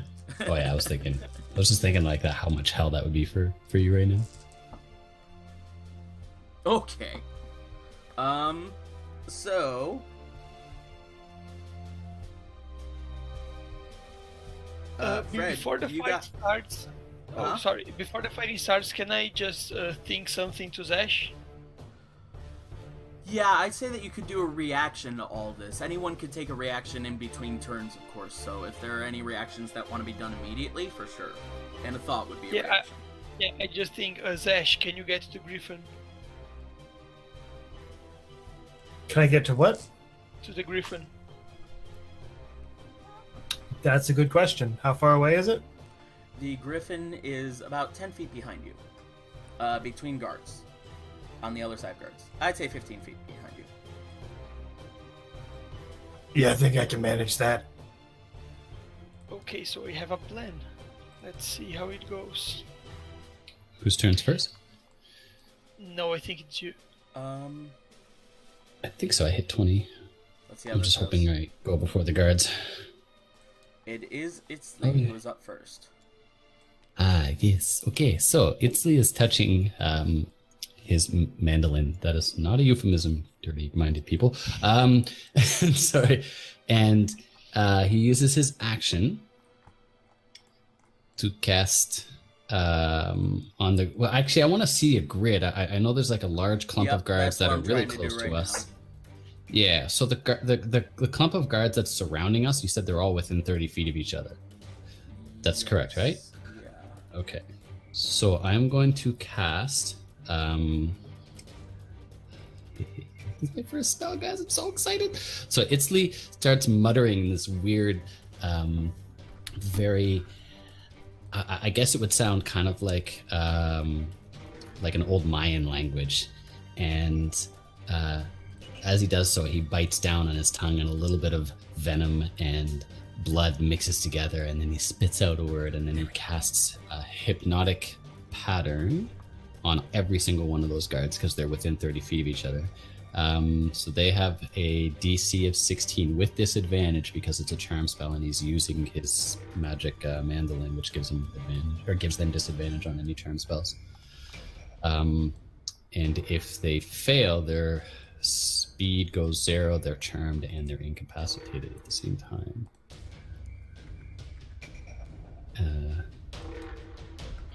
DC one more time. What is it? DC is 16 with disadvantage. Oh, wisdom saving throw. All right. And it should. Here like I are said, the grids that we can see now. Finally, Oh, pretty cool. I never saw you actually use the grids before. I like it. it's only on certain maps when you have them. So Okay. So it's gonna hit. DC 12, you said? Yeah. And 16. 16. Okay, I disadvantage. didn't know if it was 16 or 12. Yeah. With With disadvantage. wisdom. With disadvantage, thanks to the mandolin. Yeah. Okay. This is a And charm one more spell. time, who is it? It does I'm say sorry, so. I was setting all this up. All of the guards that are around us, because you said they're all within 30 feet of each other, and it's a 30 Of foot each other, cube, so not it 30 hits them feet of all. you. Yeah, that's fine, because I can cast it up to 120 feet away in a 30-foot cube. So as long as they're within 30 feet of each other, they're all going to get hit by that spell. Yeah, that definitely does this cube of all these guards. Cool. So, they're the ones that are mentally. They're the ones that are the closest to us, right? The Wisdom. most danger. The other ones all just came out the door, right? yes. Further away. Okay, sorry. I'm just trying to put it in my mind. Yeah. I do have a bonus action I'd like to do after that, depending on how it turns out. And movement. With disadvantage, let's see the number here. Jesus Christ, this is gonna be a lot of rolls. Yeah. 3, 4, 5, 6, 7, 8, 9, 10, 11, 12, 13, 14, 15, 16, 17, 18. I'm not telling you what to do, but I usually do like clumps of 4 or something like that, just to make it easier as a DM. You might want to do that. It's totally up to you. Okay, first one made it. Damn. Nope. With disadvantage. Yep.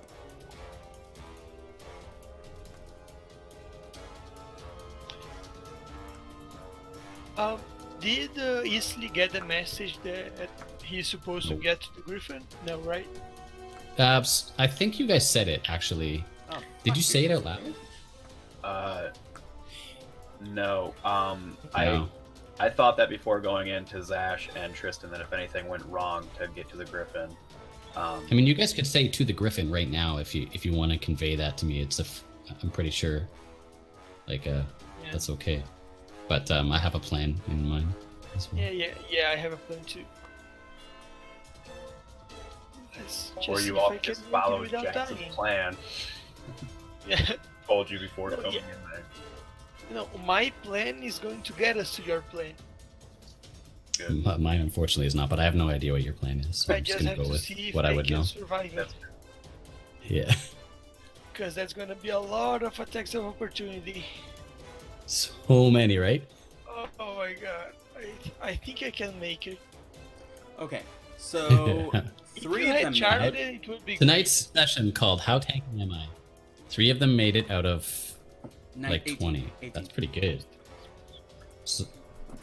So 15 of them are completely incapacitated. What happens is a twisting pattern of colors weaves through the air inside that cube. The pattern appears for a quick moment and then vanishes, and each creature in the area who sees the pattern makes the saving throw. On a failed saving throw, the creature becomes charmed for the duration, which is a minute, so 10 rounds. The creature Not is reactive to incapacitated reactions. and has a speed of 0. Okay. Sorry, say it again. For 1 minute. Yeah, so 10 rounds. Okay. Then I'm going to use my bonus action to do a bardic inspiration on the group.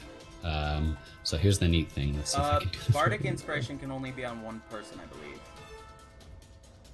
Yes, but I have a different one. So as a bonus action, Mantle of Inspiration, you can use one of your bardic inspirations to grant temporary hit points to a number of creatures up to 5. How many of us are here? 3.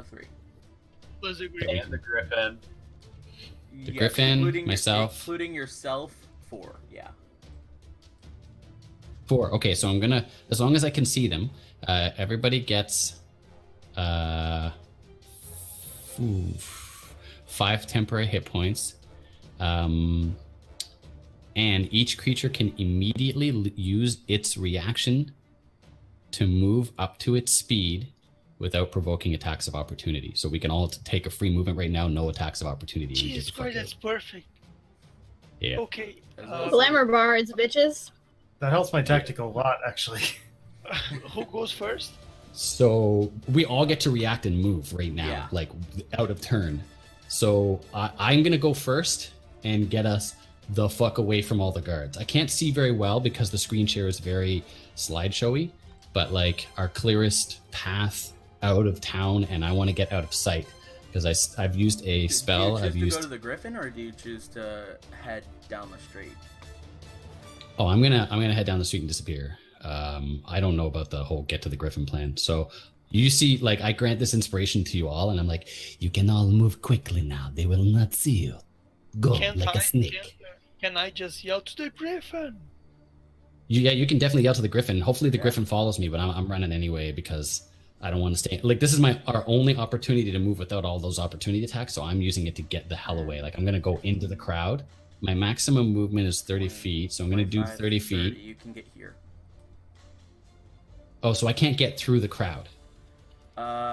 If you were to It's try further, and go one of the I can't long get ways, through the guards. because there and there are, even that is a bit of a stretch, but those are like or actually there and there are really, and there are the exits. I really to can't jump. see. It's so slideshowy. All I want to know is, can I get through all of the guards without getting like in this one in 30 feet? I'm gonna start screen sharing. Sorry, can I, as a bonus action, I want to see if I can move like full 60 feet. Each creature can immediately use its reaction to move up to its speed. No, just my speed, so 30. My speed is 30. Am I going after Isley? There's not as much of an order to this, so yeah, you can go now if you want it. Can I? No. Can I get My to those- turn. Sorry, can I get to those people? Over Like here? through the guards? Is that 30 feet? Yeah, I want to like get into that 5, crowd and 10, sort of disappear. 15, Is that a 20, thing I can do? 25, 30. Isn't it still You get right there. your turn though? So can't you still Okay, use so movement?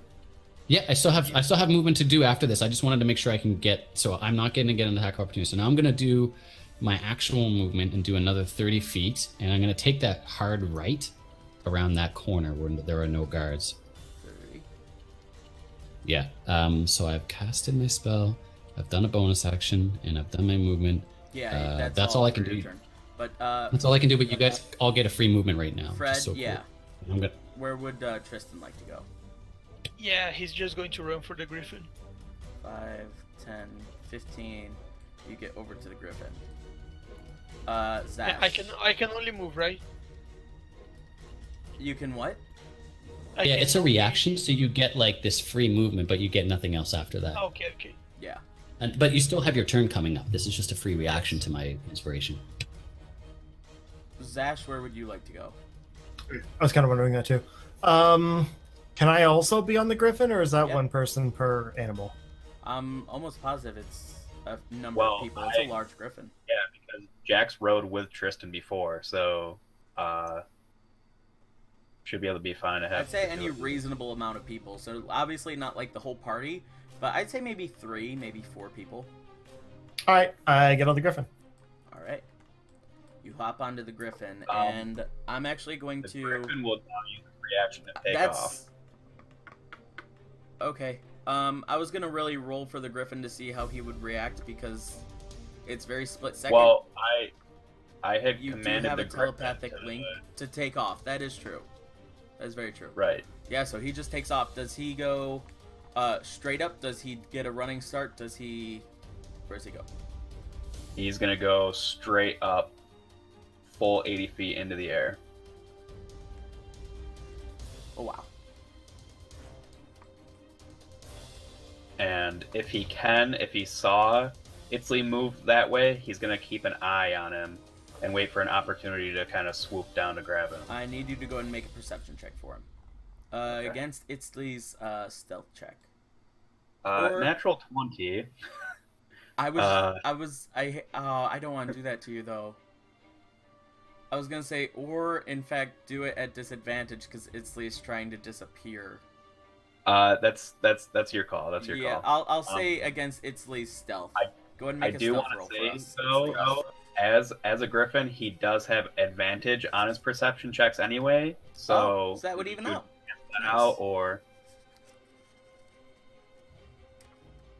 So Itzley wasn't. Sorry, I had some mic issues there. Itzley's not technically gonna stealth. I was trying to say this. As soon as he hits the crowd of people, he does the like Assassin's Creed performance thing where he just like totally acts like someone else, throws up his hood, changes his body language, moves some clothing around.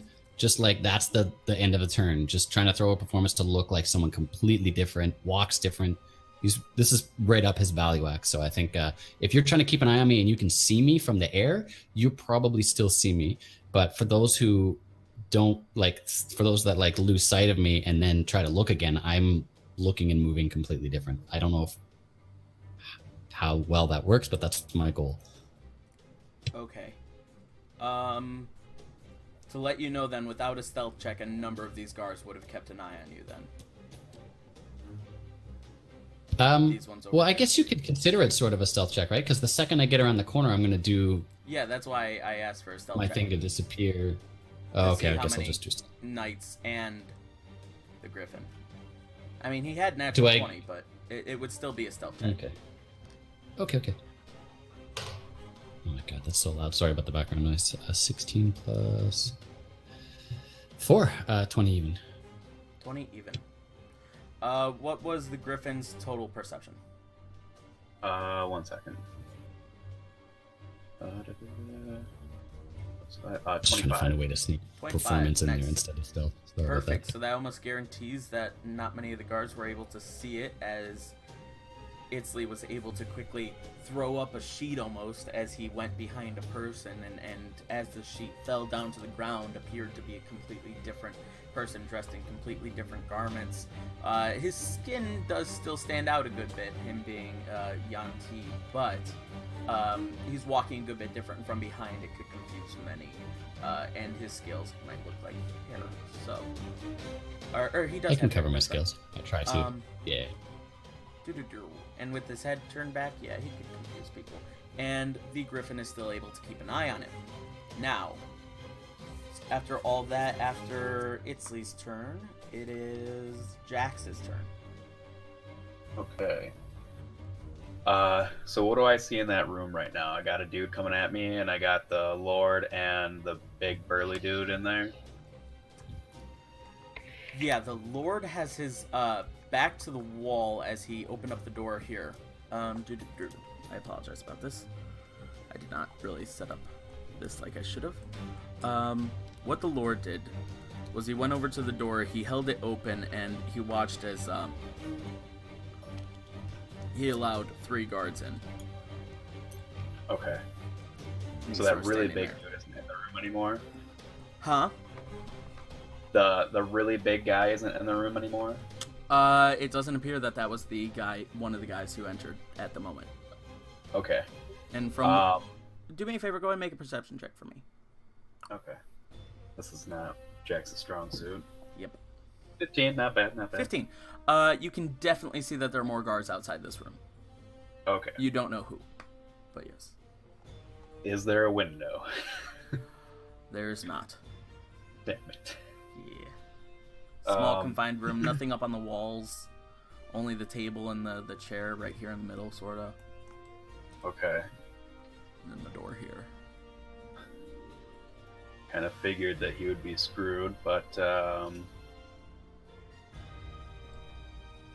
I can't really see out the room, right? I can't like tell how crowded the hallway is. You saw the hall as you walked through it. It's rather spacious, about 10, maybe even 15 feet wide.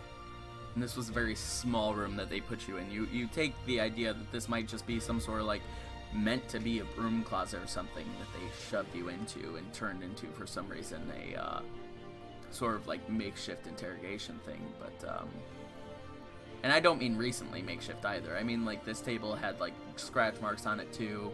You get the idea. They probably questions a number of people in here, but yeah, it's very spacious outside. Okay. I will bonus action Misty Step to the hallway then. Oh, okay. Nice. Trying to get like as close to the exit as I can that way. So you go 5, 10, 15, 20, 25, 30 right here, 30 feet within view. Mm-hmm. Yep. You bypass a number of guards here who are all standing and at the ready by the door. But down the way there's a number of other guards before the familiar opening of the front. We'll do this. Of the front of the castle as it goes out this way. And that is what you see, guard-wise. And that's my only exit. There's no window in this hallway or anything. That's where you could try and go back the opposite way now, and it does look like there's a window at the very, very end of the hallway. Okay. then yeah, I'll take my action and movement to try and get down to that window. If I can jump through the window, Okay. I'm gonna. If I can't quite make it, then I'll hang out until I can. We'll say you can go 5, 10, 15, 20, and go around this way so that you bypass this guy's reaction and only get Sure. one attack of opportunity as you run by them. 25, 30, Okay. 35, 40, 45, 50, 55, and 60. And the window's going to be at the end of the map, so you jumping off would hopefully make you appear in the center. I don't know. Go ahead and... No, that's me. I get to make an attack. Yay! First one of this game, gosh darn it, Isli. Like, what the heck It's is not one of those guys that are charmed and incapacitated, right? Wow. No, not one of them at all. Okay. Okay, cool. This is like all the town's guard in this place too. Oh boy. Lucky me. Yeah. 12. Nope. Okay. So, unexpecting of you just appearing right in front of him, you bam into existence right in front of him as he quickly tries to stab at you as you quickly move and dart out of the way with your tail swinging behind you as you begin to move. Or you don't have a tail, that's right. We've been over that too. As you start to move off this way. I don't think so. I just think they never had a tail, or did you not just have wings? No, I'm just kidding. I'm kidding. No, We he know it's not wings, but yeah, he never had either. Okay. wings or a tail. Just triple checking. I mean, Thank it's only apparent right there, but okay. By the way, that such looks an friggin' incredible- awesome. Yeah. With the drawing in there, the icon. Yeah, I'm totally gonna get one. Not gonna lie, I already have one, but I'm gonna want one from that guy. His artwork is amazing. Yeah, this was not a bit of We're fan. gonna have a art, but whole this crew was from this guy. an aren't we? incredible commission. Yeah. Yeah, I liked it a lot. It turned out awesome. I'll do it eventually when I get money. Yeah. Yeah. It just I know that keeps feel. really big bills. Like, Or if you guys click the donate button here on Twitch, if you're watching on Twitch, then you can donate and we'll get a group commissioned with our first amount once we have it. Can I use my reaction to think to my griffin? Catch me outside? Is that what? Basically. Dead memes, love it. How about yeah, that? you definitely can think. Come to Yeah, just like this area. yeah, to once he has everyone to get over there to grab me.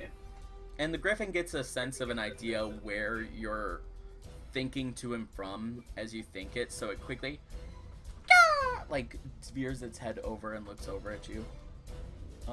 Cool. I'm about to get wrecked as soon as these guards get a turn, though. Possibly. So that is it for your turn? Yeah. All right then. Next up, we have Tristan. Okay, so how high up is the griffin? It is 80 feet up in the air. Oh, I don't have enough rope for that. Jump. I can't tell him to go lower, right? You can If you try. Draconic. Yeah, I'm gonna try to tell him to go to like 30 feet. Okay. You try and tell the griffin to go down to 30 feet. He just seems to be staying at the 80 feet that he's at. Ah, come on. I don't have enough rope for that. Okay, so can I think through the Mind Stone? Yes.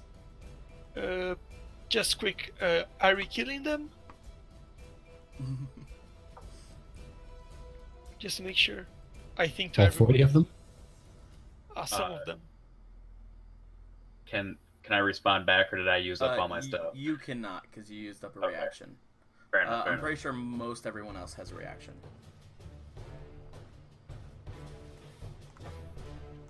So whoever else. No one's Zash. gonna tell him not to kill these people. I can't respond. I don't have communication with That's you true. guys. That's true. Gotcha. So it's Doesn't just bother Zash. me either way. Your call. Love it. Wrong person to ask. Next up is The Zash. one person with a reaction. Did you want to do Oh, anything else, Tristan? You could. No, hold I'm just it gonna until drop you're- the rope, cause Tristan know that this easily can fly, so he's just gonna drop the rope and left it hanging. Okay. Nice. I have 50 feet of rope. All right. Which is funny because you don't know this, but I can't fly again. But anyway, Yeah, he doesn't know that. He just Yeah, knows no, you don't. you can fly. I appreciate that. That's very in character. Nice. It could still be useful. You never know. Next up is Zash. Then, if Tristan is all done. Yeah, there's nothing. So I lost track. Where is the griffin in the air yet? Yep, 80 feet up. Okay. Then the plan I had doesn't matter anymore.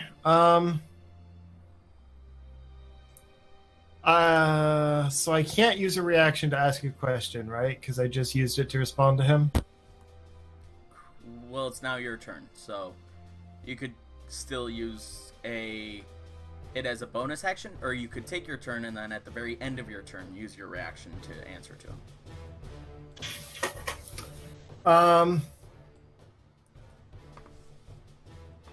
All right. I'm not gonna do that. I'm going to cast Speak with Animals on myself, which I can Okay. do at will.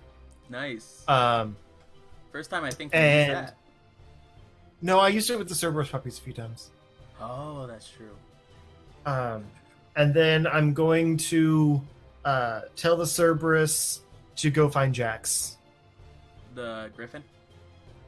Yes, Okay. I just said Cerberus, and I love. Yeah. No worries. All right. You definitely do that. Did you want to say anything else with your animal speech? Or- No, I'll just relay to Tristan. We're gonna go get Jax. That's what I just told the Griffin. Probably didn't. Love it. So very unexpectedly, Zash just begins to go, and like do some strange squeals to the Griffin, and it sort of really catches Tristan off guard, and it's so sudden and it breaks such tension that he sort of jumps a little bit behind him, and then Zash turns around and says that to him in a very, very calming but hysterical manner, just like going from to yeah. I love it. I love it so much. Do you want me to roll separately for the Griffin, or was the Griffin gonna go on my turn? Because we didn't really. Good question. Yeah, I don't think I did that. I apologize. Go ahead and roll for the Griffin.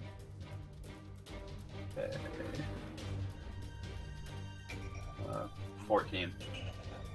14. That is rather perfect. Not perfect, but rather perfect. So Griffin is up now. Oh, okay, cool. So Zash can now understand the Griffin as well, right? Yes.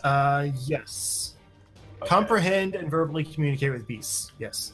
The Griffin will just kind of quickly be like, yeah, he wants that guy first. Caw! And then starts flying towards Eatsley. Okay. Oh yeah, I Hey, forgot about him. I thought that you told the Griffin to catch you outside. I said after he gets everybody.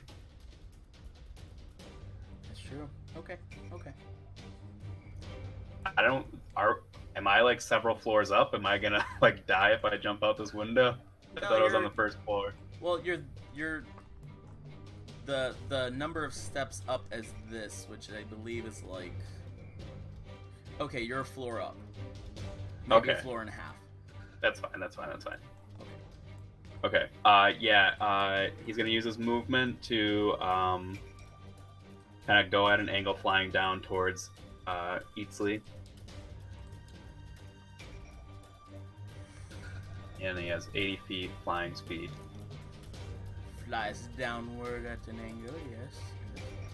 And if he can't quite make it, or Oh no! does the griffin know that the rope is hanging there? Go ahead and make a perception check for the griffin with advantage, because he has advantage on those things. 18. He does. Okay. He will get just close enough to where Eatsley could grab that, and then he's gonna hold his action to use the rest of his movement to go towards Jax once Eatsley has hold. Okay. If he grabs hold, anyway. If not, I guess he'll stay suspended in the air or something. Good work. After Zash is everyone else. Or after, well, now Griffin. After Zash is everyone else. So these guards have not been affected. They are going to move 5, 10, 15, 20, 25, 30. That side. He's going to go on that side. And actually, yeah, he's going to go up here.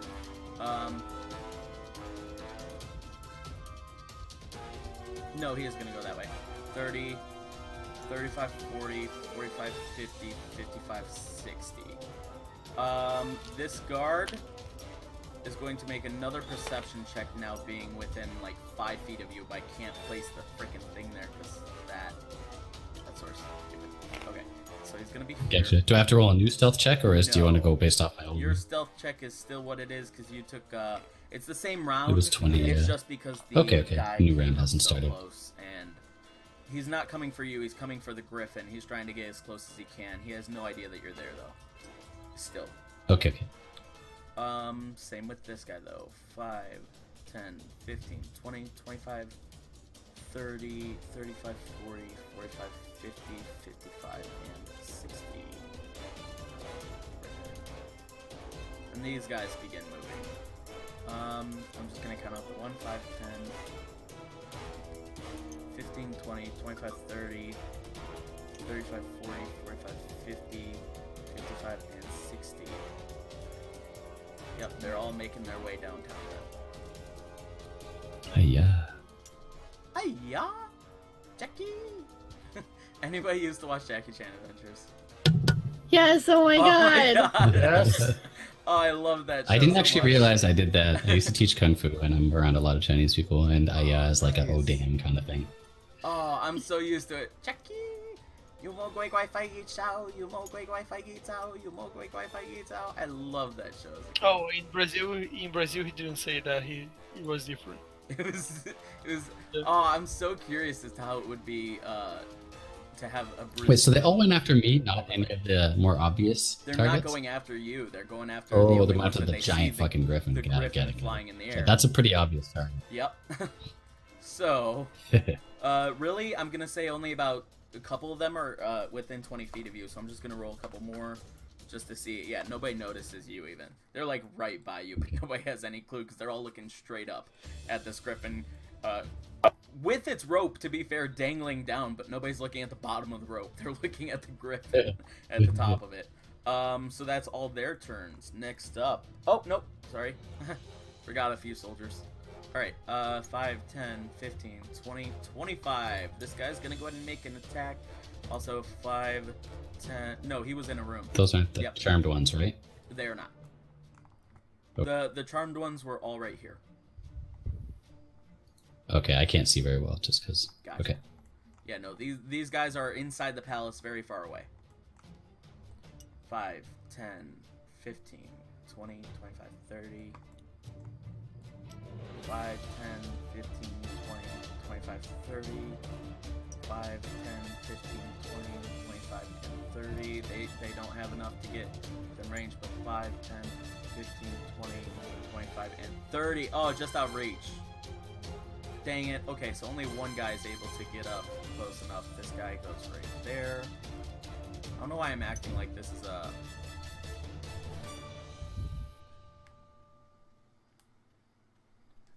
Yeah, okay. I don't know why I'm acting like this is a, actually, I think it was. 2, pixel walkway when it's 3. Oh no, that's just me being silly. That being said, that is it for everybody's movement. I gotta do this now. Okay. So first off, this guy is going to attack Jax with his great sword. He gets multi-attack because he does. First one was 9. Second one, are you kidding me? 6. So If Jax dies, we're all dead. We're gonna throw from the griffin. the griffin just turns to a wild animal and just freaks the freak out. This guy though, starting here, they're going to start making crossbow attacks. They only get one of these. 7 does not hit. 10 does not hit. 12? No, we already established that doesn't hit. Nope. No. Okay, I'm getting a new die. Luckily, so far, that's just those guys. 20 AC, just so you know. Are you... Well, it's +2 to hit, so all I need to do is roll an 18 or higher. No. No. 1. So this guy hits you. No. 2. This guy hits you. And that is it. No. So 2 hit you with the crossbow, dealing a total of 10 points of piercing damage. That could have been better. Now is the attack of all of these guys. 1, 2, 3, 4, 5, 6, 7, 8, 9, 10, 11, 12, 13, 14, 15. So 15.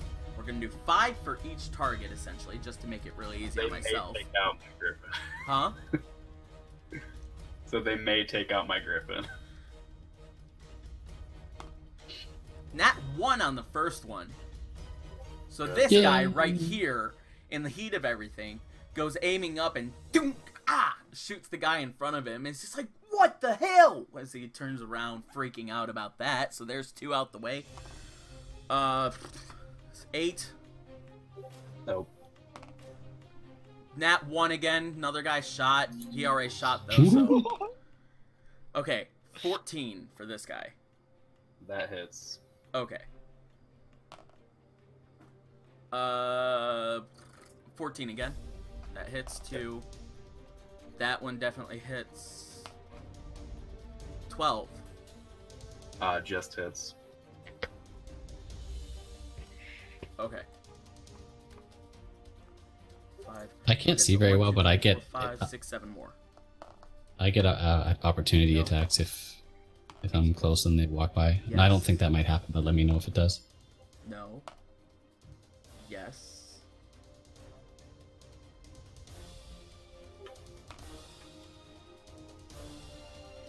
No. No. And he shot that guy, no. Okay. That's a total of 7 hits. The main bulk of which happened when they were aiming at the griffin, yes. So it's 3 to the griffin, 2 and 3 to 3 to Tristan, and 2 to Zash. Okay, I gonna parry all 3 of them. Okay. Nice. Just ching ching ching. Oh wait, you add 2 to your AC? No, I can reduce the damage by 1d8 plus 4. Okay. For all 3 of them. Go ahead and roll 3 d8s and plus 12. Okay. Never mind. Because if you roll 3, then that's a total of 15 and they only do 15 damage to you. So, irrelevant. No, but it 1d8 per attack. I know, at plus 4, right? Yes. Per attack? Did anyone roll over 5 damage? They did 5 damage in each thing. So 1d8 plus 4 is a natural 5 and up. And they only did 5 damage per each hit, so it's irrelevant what you roll. Okay, so I'm just gonna take the... Next up, Zash takes 10 points of piercing damage. And the Griffin takes 15 points of piercing damage. Okay, guys, I can only do that twice. Well, that's still pretty impressive, Tristan. Like, You just Yeah, blade I- wall, Yeah. block. you just totally Yeah. made all their attacks irrelevant. I can use that 5 times. Now 2. Okay. Still impressive, dude. Nice. So that's it for all my guys' turns. Like I didn't have enough of them.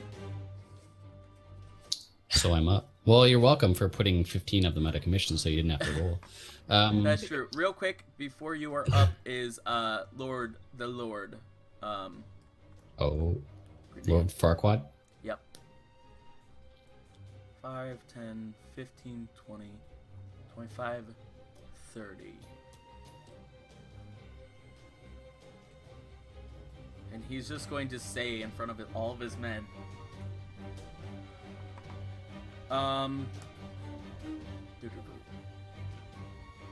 Oh, new hashtag. In front of all of his men, he's going to say, "Stop that evil sorcerer!" And yell out to all of them. They all get a little bit of leadership into them. Next up, it is now Aitzley, yes. Okie dokie. Under the cover of the wings of the griffin and noticing that no one has noticed me yet. Noticing they're not noticing, but noticing that they're noticing but not noticing. I'm gonna polymorph myself into a magpie. The magpie? What the heck is a magpie? Well, a magpie is like a crow. The only difference is they can mimic sounds, so they can sort of communicate. So I'm picking a magpie just in case I need to communicate. But also can go... Exactly. Yeah. So I turn into a crow, and I have to look up the fly speed, but it's pretty damn fast.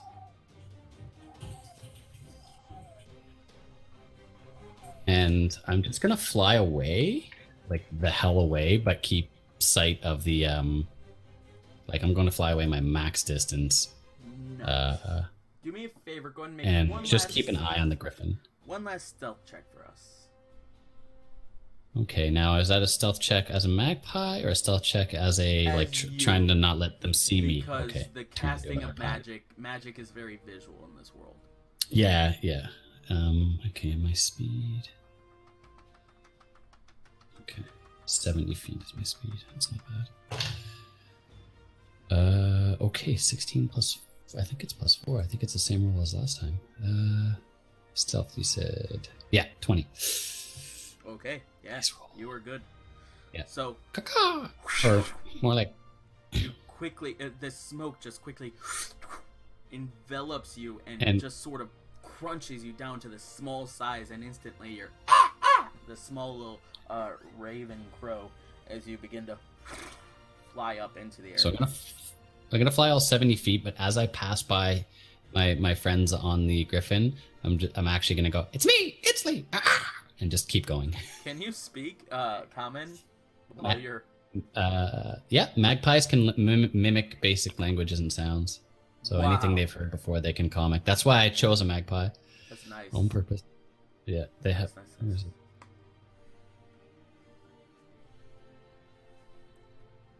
It's in here. Maybe it's. Uh, Oh, yeah, I don't see it. What's the word that can do it? most intelligent birds, if it's not the most intelligent non-magical animals in the world. since Barking, these- sirens, laughs like a child. Yeah, they can definitely do it. Make small noises. Even if I just say "It's Lee" and then keep going. Yeah, I'd say It's that like- would be a good bit better. Just Yeah. I'm going to full 70 feet. I don't want to be anywhere near them if stuff starts flying at the griffin because it's a very obvious target right now, but I just want to keep them in sight and I'm going to tail them as best I can. All right. And also, it still hasn't. Well, Sora has been a full round since the Griffin's last turn, but he rolled a 25 on the perception of the last one. It would know. Oh, okay. Good. Right. Then it's not going to take a bite out of me. Like, lunch.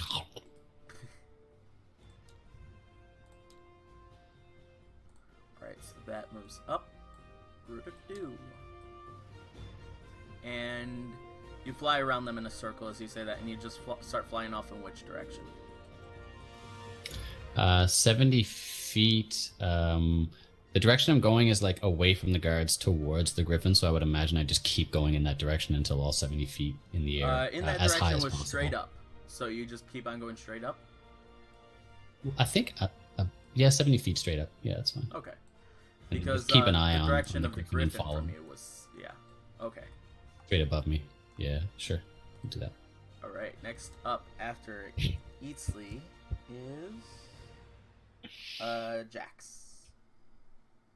Okay. How far am I from the window? You are 20 feet away. Okay. Then I'm going to bonus action Misty Step out the window. You are right outside the window. You are hovering a good 10-15 feet off the ground. Okay.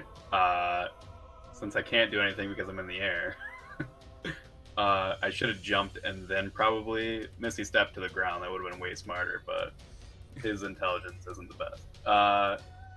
He's just gonna think quickly to the griffin, falling, and that's it. That's all he's got. Alright. Next up, we'd say... Yeah, I'm curious as to how that happened. Because usually you take falling damage during your turn. Usually you'd fall down.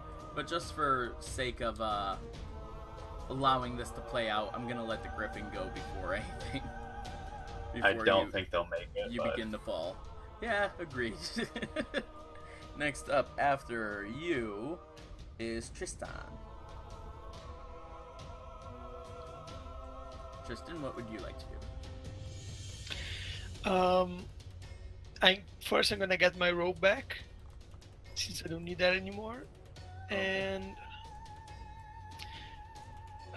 I don't think it's a good idea to try to kill one of the guards. Ah, fuck, they shot at me. I'm gonna shoot this one twice. Okay. I mean, that is the one who got shot by his friend. So do us a favor. Go ahead and make 2 attack rolls for us. Ooh, the first one definitely doesn't hit. And the second one definitely doesn't hit either. Okay. So, this was with a bow, right? Yes. Okay.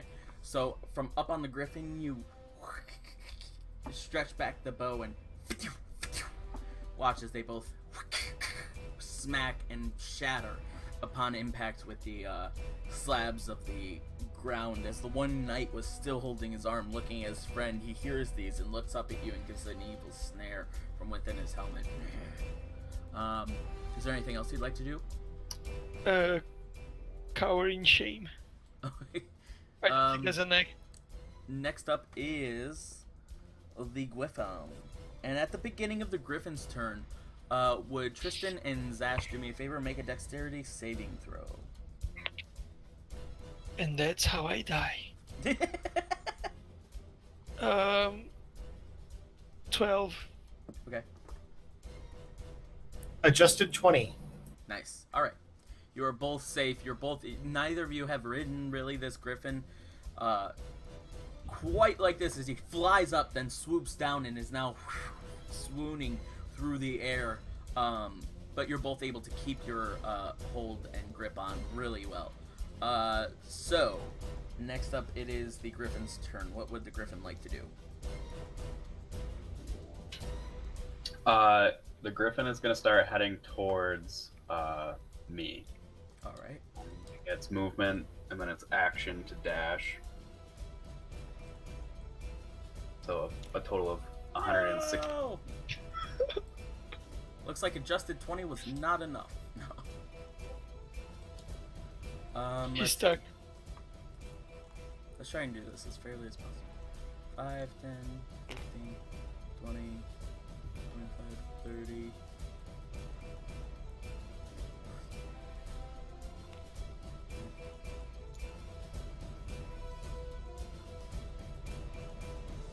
So it's 80 feet on a normal movement, right? Right. So 160 total. Yeah. Okay. Yeah, with 160 feet, it definitely gets around here, and has a little bit of bonus bonus movement left. Well, actually no, I apologize. With where you guys are, yeah, I'd say it. Oh shoot, I should have done the math on that. Here we go. It was right here. Okay.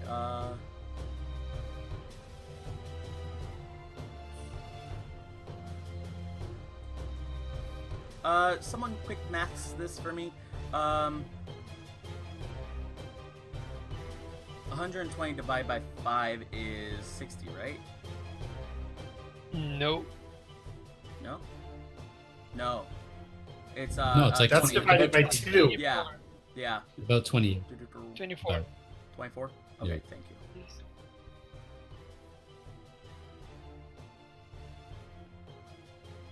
It's still not right then. No, it's like Okay. about 28. 28, 29. It's less than 30 more than 25.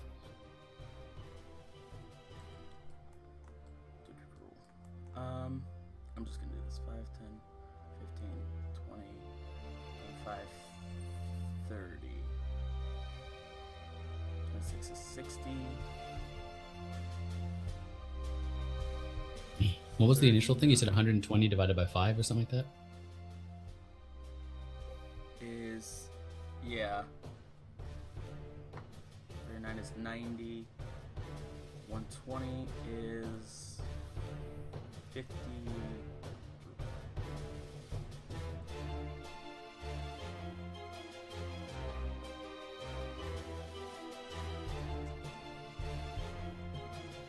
Well, he was right. Okay, so you get 24. about right there.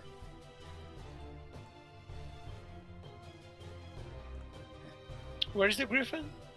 The griffin is right here and he gets to here. It is not enough to make it.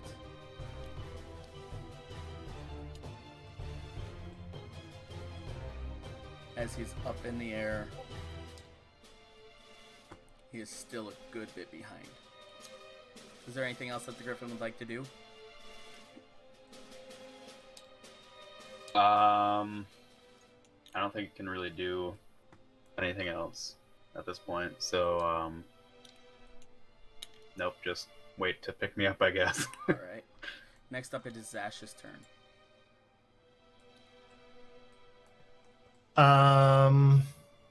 We're still on trajectory to pick up Jax.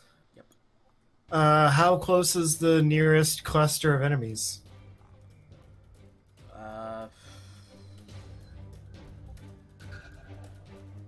60 feet away.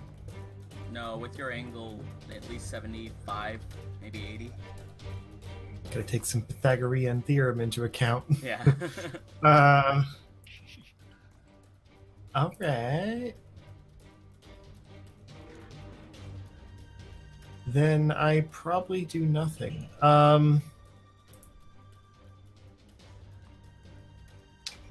Here we go. Okay.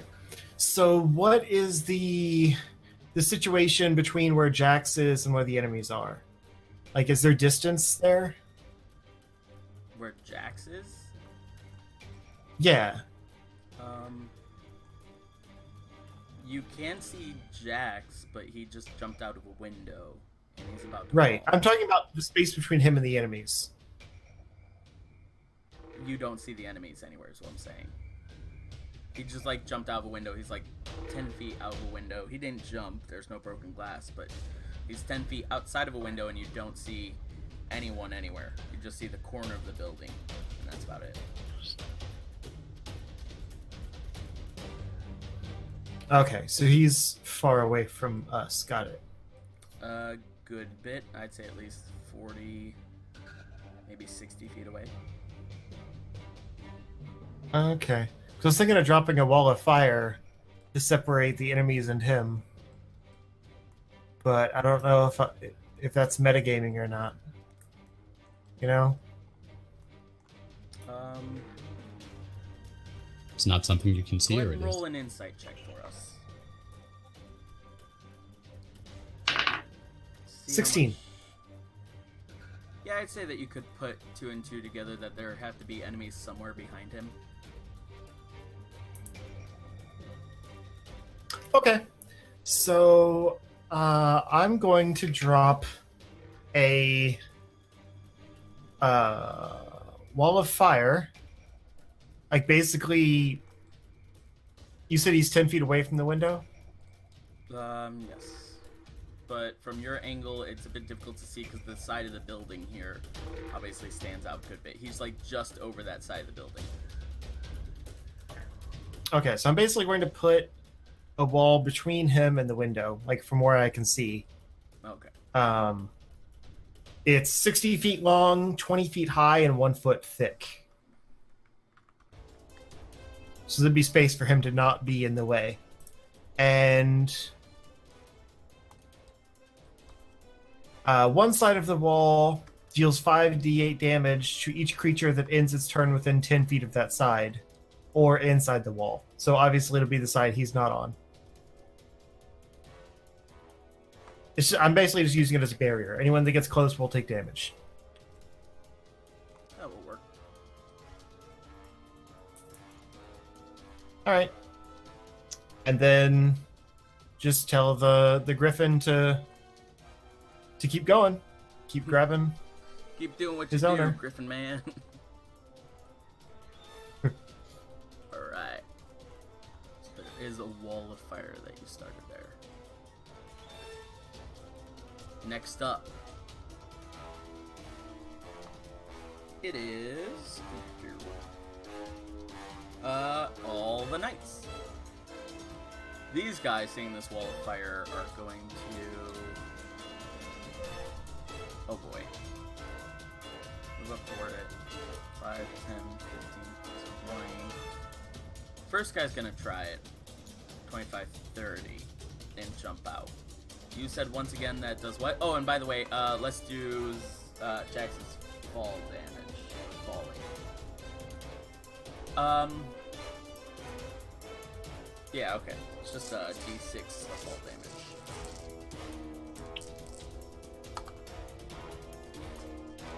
damage. Like a DC. 4 points of bludgeoning damage. Actually, hold up. We'll say 2. Because it's not that tall. Okay. 2 points of bludgeoning damage for us. As you land rather abruptly there on the ground. One more time, Zash. What is this wall of fire effect again? It affects any enemies within 10 feet of that side of it. So basically the house side. And what's the damage of it? It is a day. Oh wait. Deals. There is no dexterity. Okay, 5d8 fire damage. Jesus. Okay.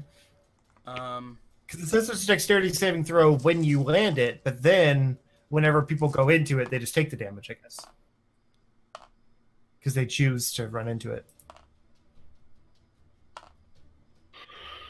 Alright. So this guy runs up to it, and as he does, ah! He starts to scream out as he starts to catch on fire. All of the paint on his armor is starting to sear and boil. The armor itself is starting to get a good bit red. Any cloth is burning right off of his body, and it gets very, very hot. He is going to quickly back up, and all these guys are going to come up here and just like look at this, be like, how can we get around this? Gosh darn it. Okay. Boy, the snapping into place is really problematic tonight. Alright. He's going to come up there, and these guys are going to move 5, 10, 15, 20, 25, and 30, 35, 40, 45, 50, 55, and 60.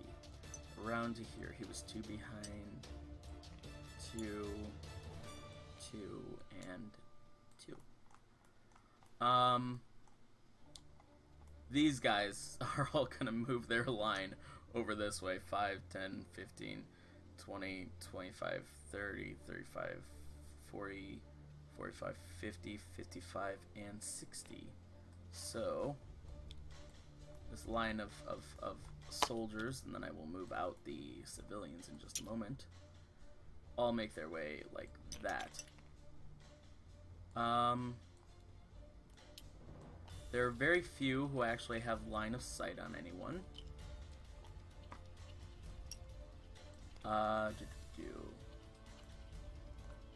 This guy sees Jax that fell down, and okay, they have line of sight still a good bit. And it's 100 feet. That's definitely 100 feet because you could only fly 80 feet. Okay, so again, it's 1, 2, 3, 4, 5, 6, 7, 8, 9, 10, 11, 12, 13, 14, 15. Yep. Okay, so 15 attacks once again for.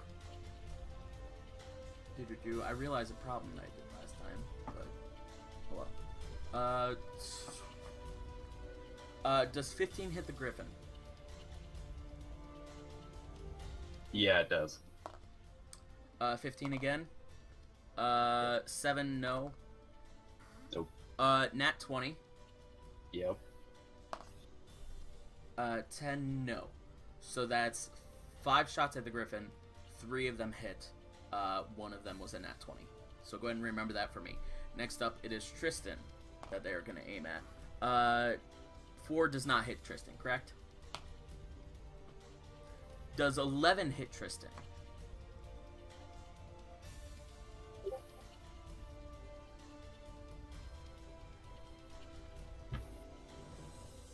Are you there, Fred? Oh, sorry. My No mic problem. my mic was off. No No, problem. it doesn't. No, it doesn't. Okay. 17 though? Yes, Okay. 17 does. It's a nat 18 and Oh, yes. nat 1. So at the very end, the arrow gets jammed into this guy's thing, and he is out of commission for shooting for a bit. So that is 3 hits for you. No, 17, 18. 3. Yeah, 2 hits. 2 hits. And Okay. then lastly against Ash. 19. How much damage does I have each to one? see that yet. Okay. 19 for Zash. Yup. Okay. 1 to check. Nat 1. So the one guy shoots. He shoots the other guy. He can't shoot. So there's 3. 9. No. Okay. And 5 does not hit. Alright, so 1 hits Zash, 2 hits Tristan, and 3 hits the Griffin. Now, the Griffin one had a nat double, so it takes a total of 20 points of damage. Piercing. That's all hits? All hits, correct. Okay. Tristan takes 10 points of damage, and Zash takes 5 points of damage. Piercing. No, I don't, because I'm gonna parry both Both attacks. of those. Yep, nice. It's just once again, shing shing. Hold out your hand, and it actually hits your gauntlets as it comes flying up, and you just block it away with your gauntlets as you move it in different directions, and they go flying off. Now it is these guys, all of whom, including the guy who is on fire, are going to make an attack against Jax. So, 14. Have I missed it? Oh, you still have lots of people left. Okay. 14, Jax. Brandon. 14 for what? Sorry. Does Cut 14 out. hit you? Oh, me, no. No, okay. 12 does not hit you. 16? Nope. Really? Okay. Oh, that's right, This you're is nat 20. funny. Oh, but nat 20. Okay. So 1 hits. Okay, 2 more. 17 does not hit, and 17 does not hit. So one of them had a nat 20, dealing 10 points of piercing damage to you. Okay. I've just got And- like 3 arrows just like sticking out of me right now. Yep, and you see it as you bamped out, as you fell down to the ground. A number of you just see this one guy, or I should say, you hear this wailing, this screaming, as it draws your attention back over to the window that you bamped through. You look, and he just starts running away from this window, and you see now that this wall of flame is dividing you and the window itself, and it's like burning through the window, and the heat is just emanating through. They come up, and the melted glass as it's just disappearing and singeing down with this wall of fire so close to the building, the bricks are turning red hot almost, or more of a burning white than anything else. The bricks are turning, burning away all ash and all dirt and grime. The windows themselves, the windowsill is already aflame and lit up, but the glass of the window is either fallen out onto the ground or it's melting visibly. And you watch as just arrows just start flying through the air. Most of them have no idea what they're shooting at, not being able to get close enough to the flames. But then one of them does come up close enough, and he, as it sinks right into your shoulder, hurting you a good bit. Next up, it is top of, nope, it is this guy once again, but he's not really gonna do anything. He's just gonna yell, "Get them!"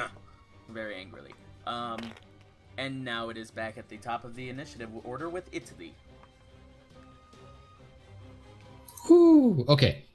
So I just, I double checked during that round just to make sure that I wasn't like stretching it by any imagination, but I'm reading here on the D&D wiki that, magpies can do complicated speech, not just basic stuff. I can read it to you if you want, but it's right here in the wiki, just so you know that I wasn't like but it's at the bottom of the right underneath the picture, if you're curious. Yeah. And, for sake of in the this, monster. I might make it that they just have like little short things that they could say, sort of like mocking jays or something. Not like have that. long. I can't imagine I would have a long conversation. They can just mimic speech. That said, I do have a few spells that are verbal only, and are not concentration spells. Well, how do you feel about that? I have about 2 spells like that are short, verbal only, not concentration, Are you doing any of and them? technically right can now? talk. I'm thinking about it. Is there anyone within range of me that needs a healing on the griffin? Because I think someone took some serious damage, or the griffin itself, right? The I was griffin thinking- needs healing. Or will Yeah, I was fall thinking. off it. I was thinking of doing a healing word on the griffin. I'll tell you the spells I have now that can do that. I personally, I don't know. I'm not going to tell you my opinion. It's up to you. It's just vicious mockery, healing word, and dissonant whispers. I would imagine dissonant whispers would be hard because you actually have to make whispers. But like telling a joke or like mocking someone and a healing word, I don't know. It's totally up to you. But they're verbal only, and I can technically speak. You didn't send me anything about that. Oh, I can do that right now. One sec. Gotcha. I thought you saw it. Tristan not hurt, but he can't parry any more attacks. I'm just trying to be ingenious here. At the bottom right underneath, it says they have been seen to recognize and mimic humanoid speech, identify their reflections within mirror, use tools to solve simple problems. They've considered the most intelligent birds, most intelligent non-magical animal in D&D universe, etc. At the bottom right. Again, it's totally, if you want to skip it over for now and do something next time, but what I would do if I could is I would try to do a healing word, probably on the griffin.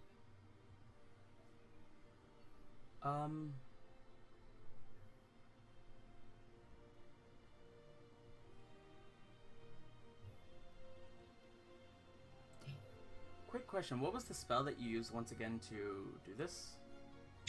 Polymorph. So it is concentration, so I can't cast another concentration spell.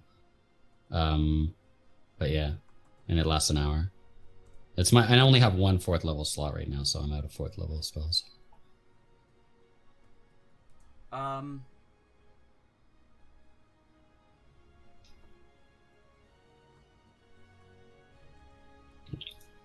Actually,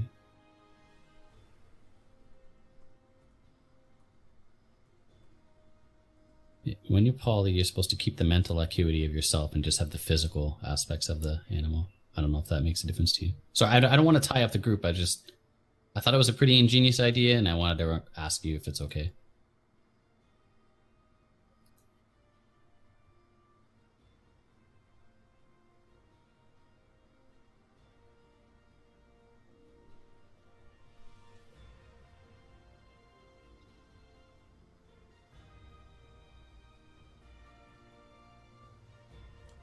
doo-doo-doo.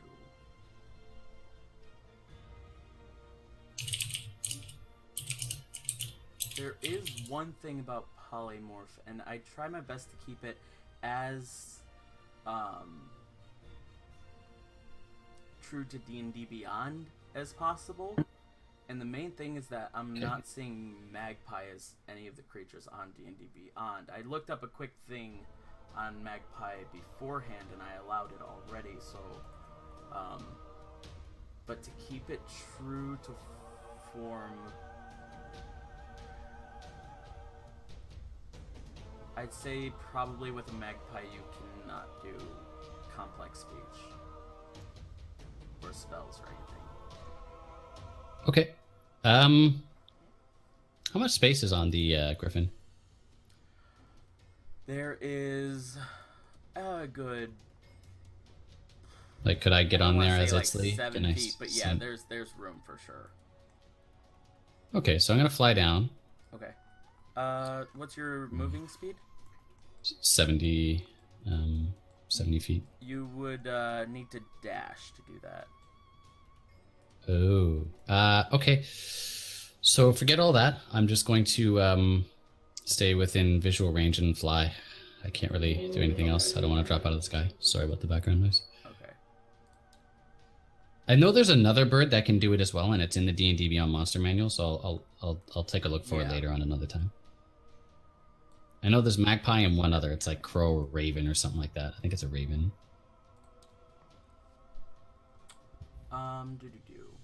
What, is there anything else that you wanted to do during your turn?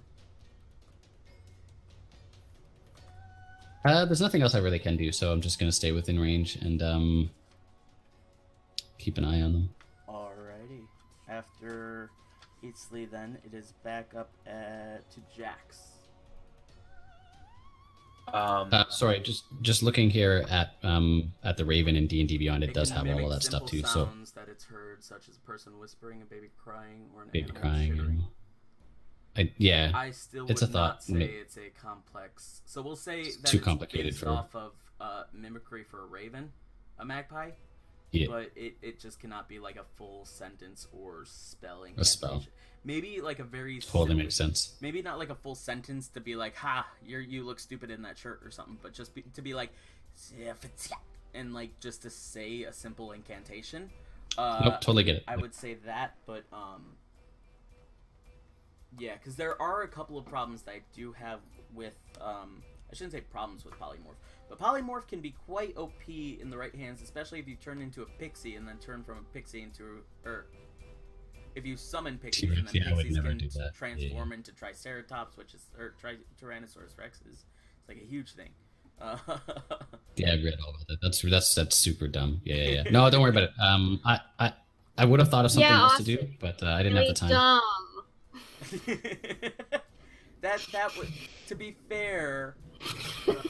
There's those a reason weren't Mira hates polymorphing pixies. Those were pixies which gave illusions of being Tyrannosaurus Rex. So I am gonna fly within about let's say 30 feet of the Griffin. So that way, next round, if I want to change my mind and jump on the Griffin, Okay, so you and use drop your Polly, action I to probably dash a can. little bit. Well, I'm only gonna fly. I'm gonna put myself within 30 feet of it. He moved. How far has it 160 flown feet. away from me? 160 feet away. Okay, so yeah, so I'll do all of my stuff, action and movement to go within just at 30 feet of it, and I'll wait there. Okay, thanks. No problem. A little bit closer. All right. Next up is Jax. Okay. How far away am I from the Griffin? It's still up in the air, right? Yes. You're about, I'd say 80 feet away. That would work out pretty perfectly. Okay. I will start moving towards it, so I'm kind of like underneath it. Okay. How much movement would it take to get under? 45 feet. Okay, then I'll use my movement and my action to do that. And then about how high Actually, up? real quick, Since the wall of fire is on the outside of the building, it's 60 foot across, you said, correct, Zash? Yeah, 60 foot across and 20 feet high.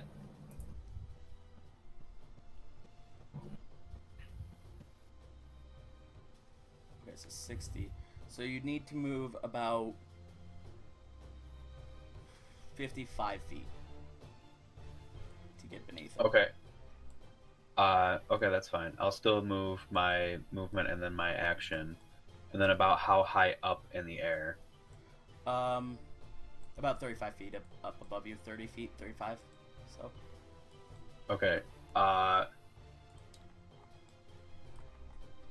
I'm going to... This is stupid. I'm going to bonus action Misty Step 30 feet into the air. So I'm right underneath the griffin. And then I'll think to the griffin, grab me. Okay. Nice. All right. You're We will totally. What's that Nightcrawler right now? Oh no.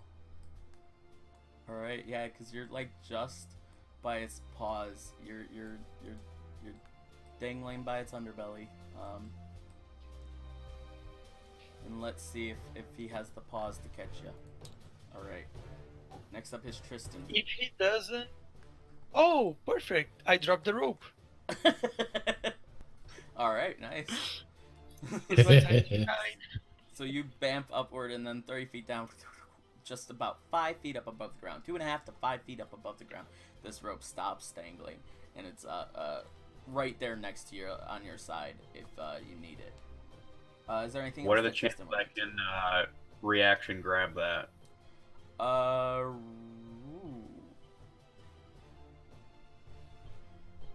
Yeah, I will say a strength check for me. Nice. Oh yeah. Let's see. Yep. 22. 22. Okay, you grab it. Now do me a favor. Go ahead and roll a dexterity saving throw for the griffin. The griffin. Okay. Yeah. Okay. Oh my god, please work. 16 total. Okay, nice. So Tristan tosses down the rope, and like he knew it was about to be there, he holds out his hand, and a rope falls into it. Jax grabs onto the rope and begins to pull himself up as you guys hear the rope outstretch and go taut with the weight of Jax down beneath. Tristan quickly tugs against the weight and pull of Jax, and so does the Griffin. The Griffin is able to veer to the opposite side to keep control and stable and keep everything even and keep you guys on, while Jax pulls down on one side of him. And you guys begin to once again rebalance, regain the 30 feet up that you were, and the Griffin continues to fly where he is. Very nicely done. Next up, it is the Griffin. Okay, the griffin now with everyone Almost. is gonna just. Eatsley is, yeah. Does it know that Eatsley is the bird though? I think I told you guys, and it saw me polymorph. Yeah. Okay. Yeah. So Eatsley did say Eatsley as it flew by, and and he was able to see with the 25 against Eatsley's original stealth roll of 20 that he was using magic and polymorph. okay. Then the griffin is gonna start just flying the hell away. Flying Using all away. of its movement. At what kind dash. of pace? More of a steady pace that's on par with what Eatsley as a magpie/raven could fly? I can go 70. I can go 70, so I can probably almost keep up, because it goes 80, right? Yeah, it goes 80 per round. So I'll do my best to keep up regardless of what you do. It'll go quickly at first, hoping that Eatsley can keep up. It kind of seems like he may be able to. So it'll go kind of quickly at first, Okay. Wait! and once it feels safe enough, it'll like slow down a little bit. Right. So you guys successfully get the heck out of Dodge, or in this case, Asante, and fly off into the distance with Eatsley chirping. Oh no! Now, because if I made it, oh, do you know what I'm picturing with Eatsley flying off in the background as the magpie? What's that? I'm imagining it's not Zabu, it's the little bird from Aladdin. The parrot. Oh, It's voiced by Gilbert Gottfried. I don't know why. I'm molting. Yeah, that guy. Nicely Fuck. done. Yeah, I'm picturing that a little bit as you're just chirping away if Gilbert like a few Gottfried. That's definitely a voice on the channel. Yeah. Oh, Oh nicely. man, I could have just turned into a parrot and had full speech. Possibly. Yeah, it's I try and keep it to what. Again, we play based off on D Beyond, so in my campaign, no real bonuses or like paths of like different things that we don't all have in this campaign. None of the new stuff that like, or I should say experimental D&D gameplay stuff, and if it's on Roll20, that doesn't necessarily mean that we include it, but... Yeah, no, for sure. If a bird had good enough speech, would you allow it to cast a spell, or is that's a thing you just don't want it to have? Yeah, I just don't want to use things that aren't included in the base information That's fine. that we Cool. use for this. I'm not really seeing a parrot though on D&D Beyond. No, I'm not seeing it either. Only the magpie and the raven, but they do have almost full speech, so that's why I asked. It's okay. Any chance we can lose the guards and stop by that shop? I need to get my candle back. Candle? Are we going back for a candle? Yes, of course. He said it was powerful. Oh my god. That is definitely something that you can attempt in the next episode, though. Thank you so much for Okay. watching, everyone. Thank you for watching, even though this wasn't our normal day. It is being uploaded on a Tuesday, so I very much so appreciate you guys sticking through, hopefully the entire thing, and I hope that you guys enjoyed it. If you did, please be sure to like and subscribe. If you do subscribe, first off, it's free here on Twitch, but it's also free on YouTube. You can just click the subscribe button and follow us on there, where we upload all these videos to. Either on Twitch at www.twitch.tv/TheMajesticGamin, G-A-M-I-N, no G, as well as the YouTube channel The Majestic, which you can find just by searching The Majestic or by going to youtube.com/TheMajestic. But thank you so much for watching once again, and we hope to see you guys again soon. Say goodbye, everyone. Bye. Bye. Bye, everyone. Da, da, da, da, da, da, da, da.